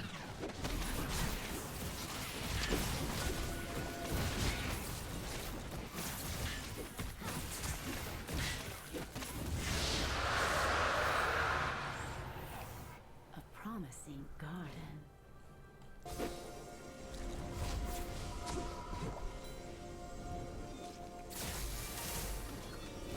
Wait, did I just miss it twice?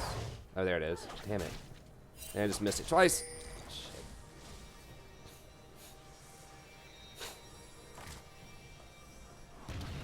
Dude, be careful.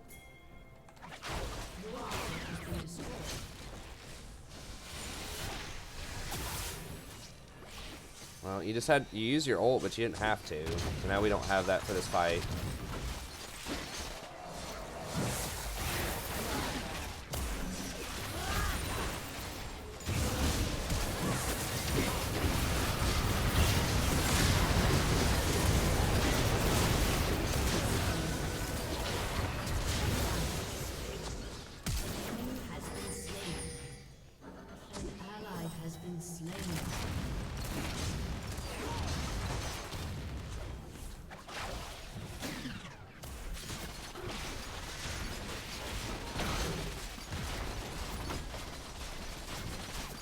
Damn it, Zyra, why didn't you block that Malphite ult for me?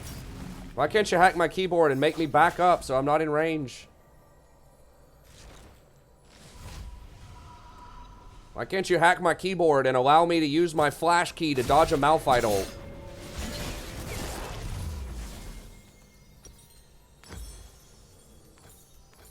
Wait until my seeds take root.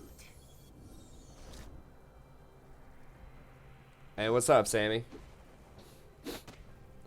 It's like, dude, I'm the only reason that fight was even possible. It's because I pretty much deleted the Thresh, knocked up 2 or 3 people. I wouldn't be surprised if I'm highest damage right now in the game, even with 1 kill.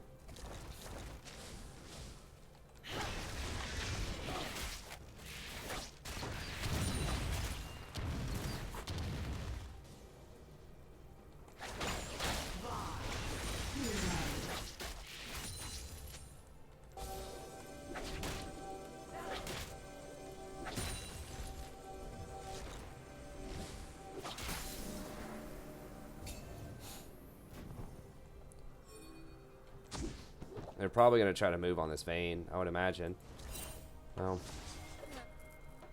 I know this is clean. So much more to see.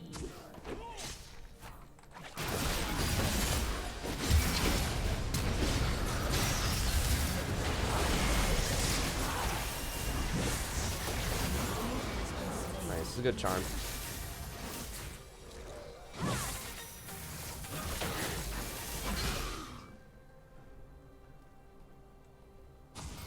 You ever play 10 hours from now?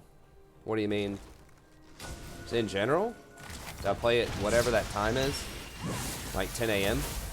No. I don't play during the day.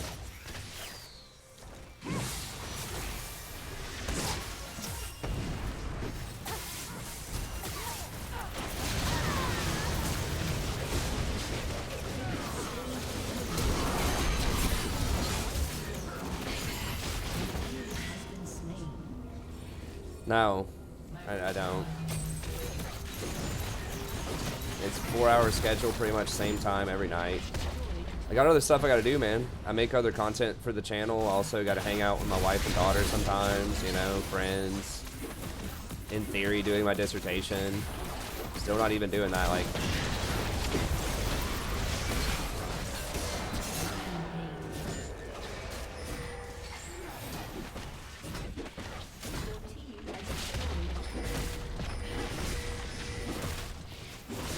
Just want to keep his mobility boost turned off. If I can.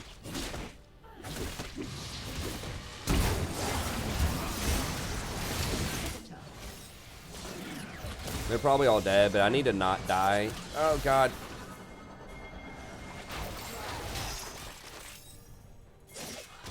Shit. God, I got hit by both of them. Well, that's probably Baron.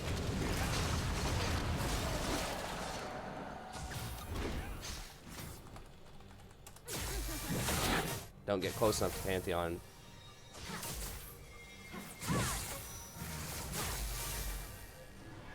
If I didn't die there, we probably could have stalled. I needed to dodge one of those ults. An ally has been slain. I've been doing a pretty good job of staying away from Malphite. Trying to think if I want to get a Banshee's Veil or not. Has been slain. I think we need to kite more. Such a busy world.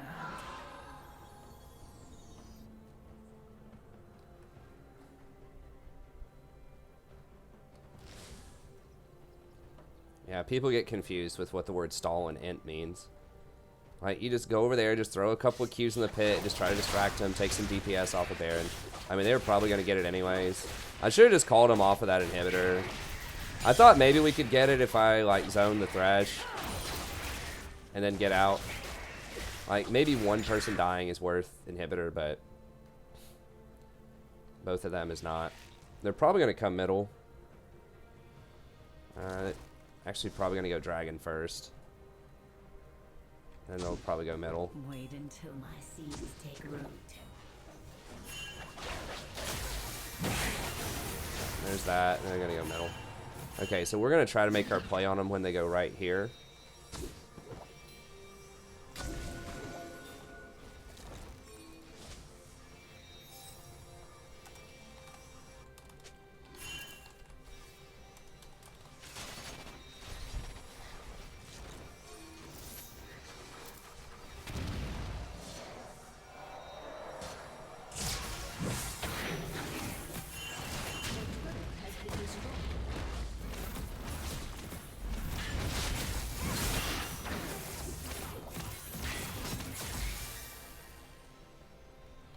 Just a harmless flower.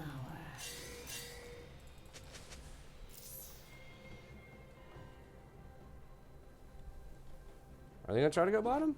Yeah, maybe. I don't want them to know where I am.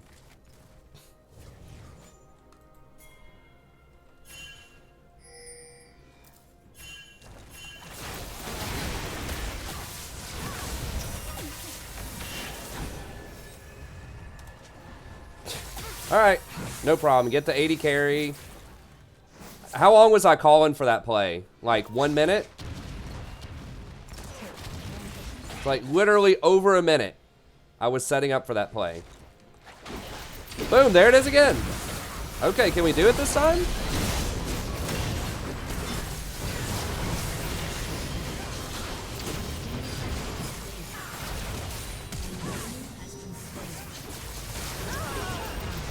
All right. Enemy double kill.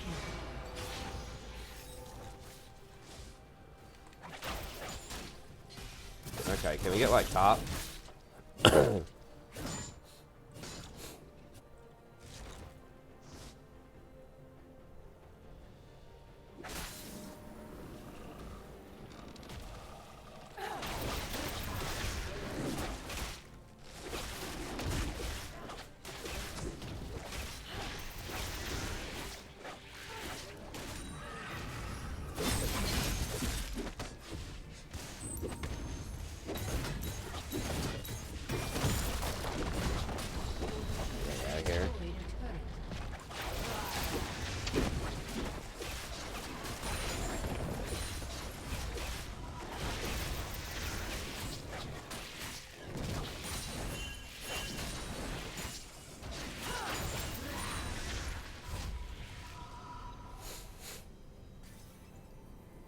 Vayne should get a GA. That should have 100% been her third item is GA.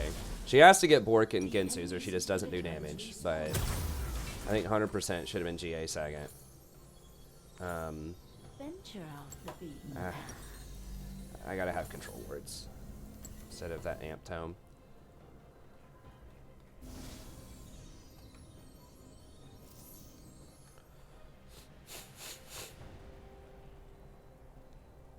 Well, they only got one tower off of Baron, so we got that going for us.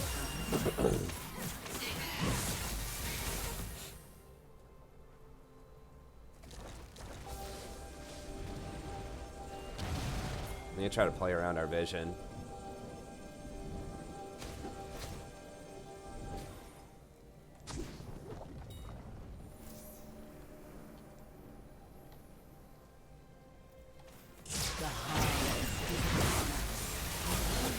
I was running back because I thought he was just gonna panic ult into that bush.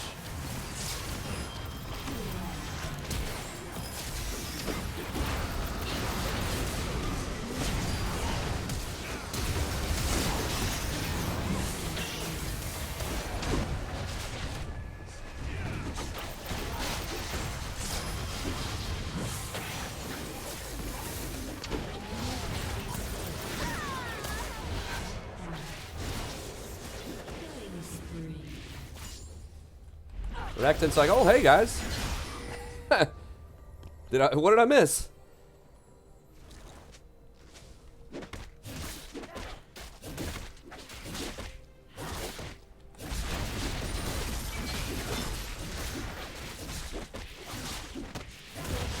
Destroyed an inhibitor.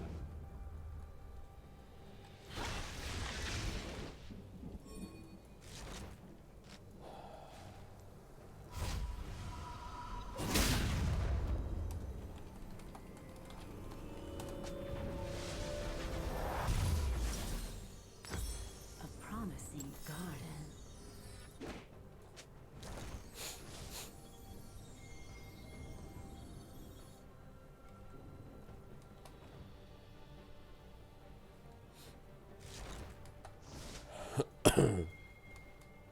Come closer.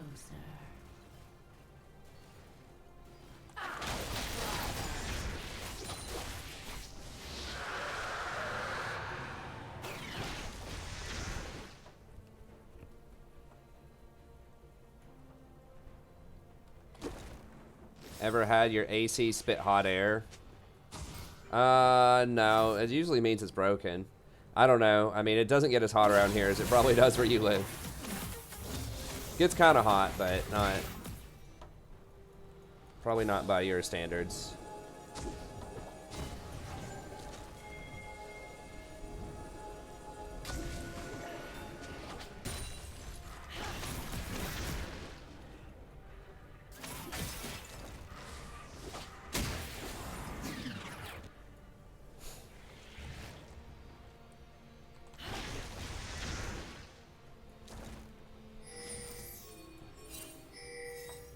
Yeah.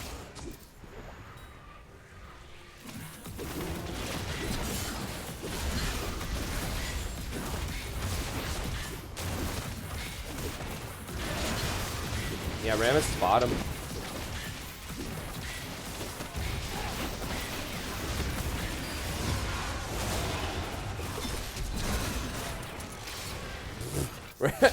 Renekton's like, hold on. Alright, we finally got him. He's like, let me wait. Let me make sure this Zyra does 99% of the damage, and then I'll jump over.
I'll take it from here. That's right.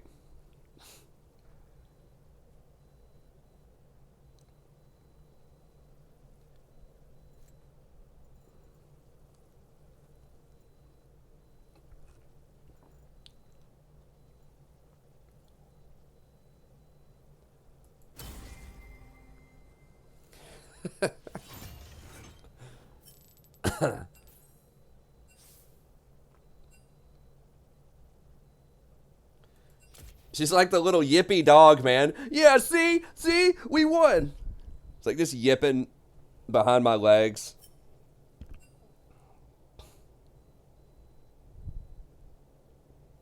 Catching Pepe hands, that's right. No, I've got rank 7 on Zyra for whatever that's worth.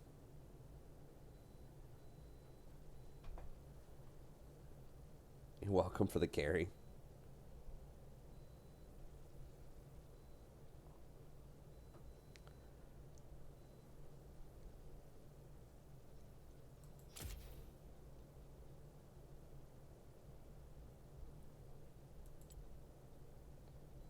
Yeah. Yeah.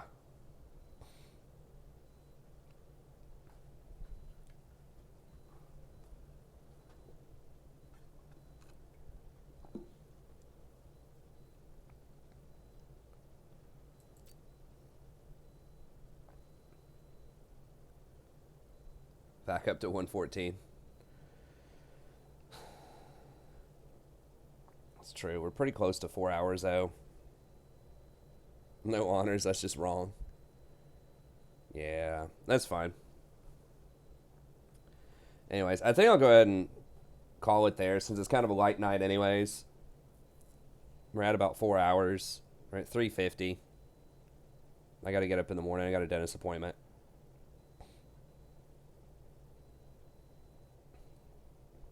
So, all right. Well, we did end on a couple of wins there.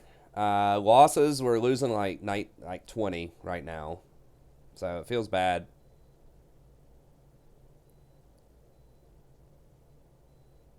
But anyways, we'll get back at it tomorrow. Just standard ranked stream.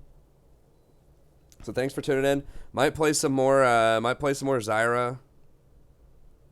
Zyra feels pretty good in this Elo bracket. I don't know. I was kind of want to try out some Pike maybe at some point too, but we'll see. I mean, Zyra is just so lane dominant. I know, but people tell me to play everything. Play Zyra, play Sona, play Nami, play Nautilus.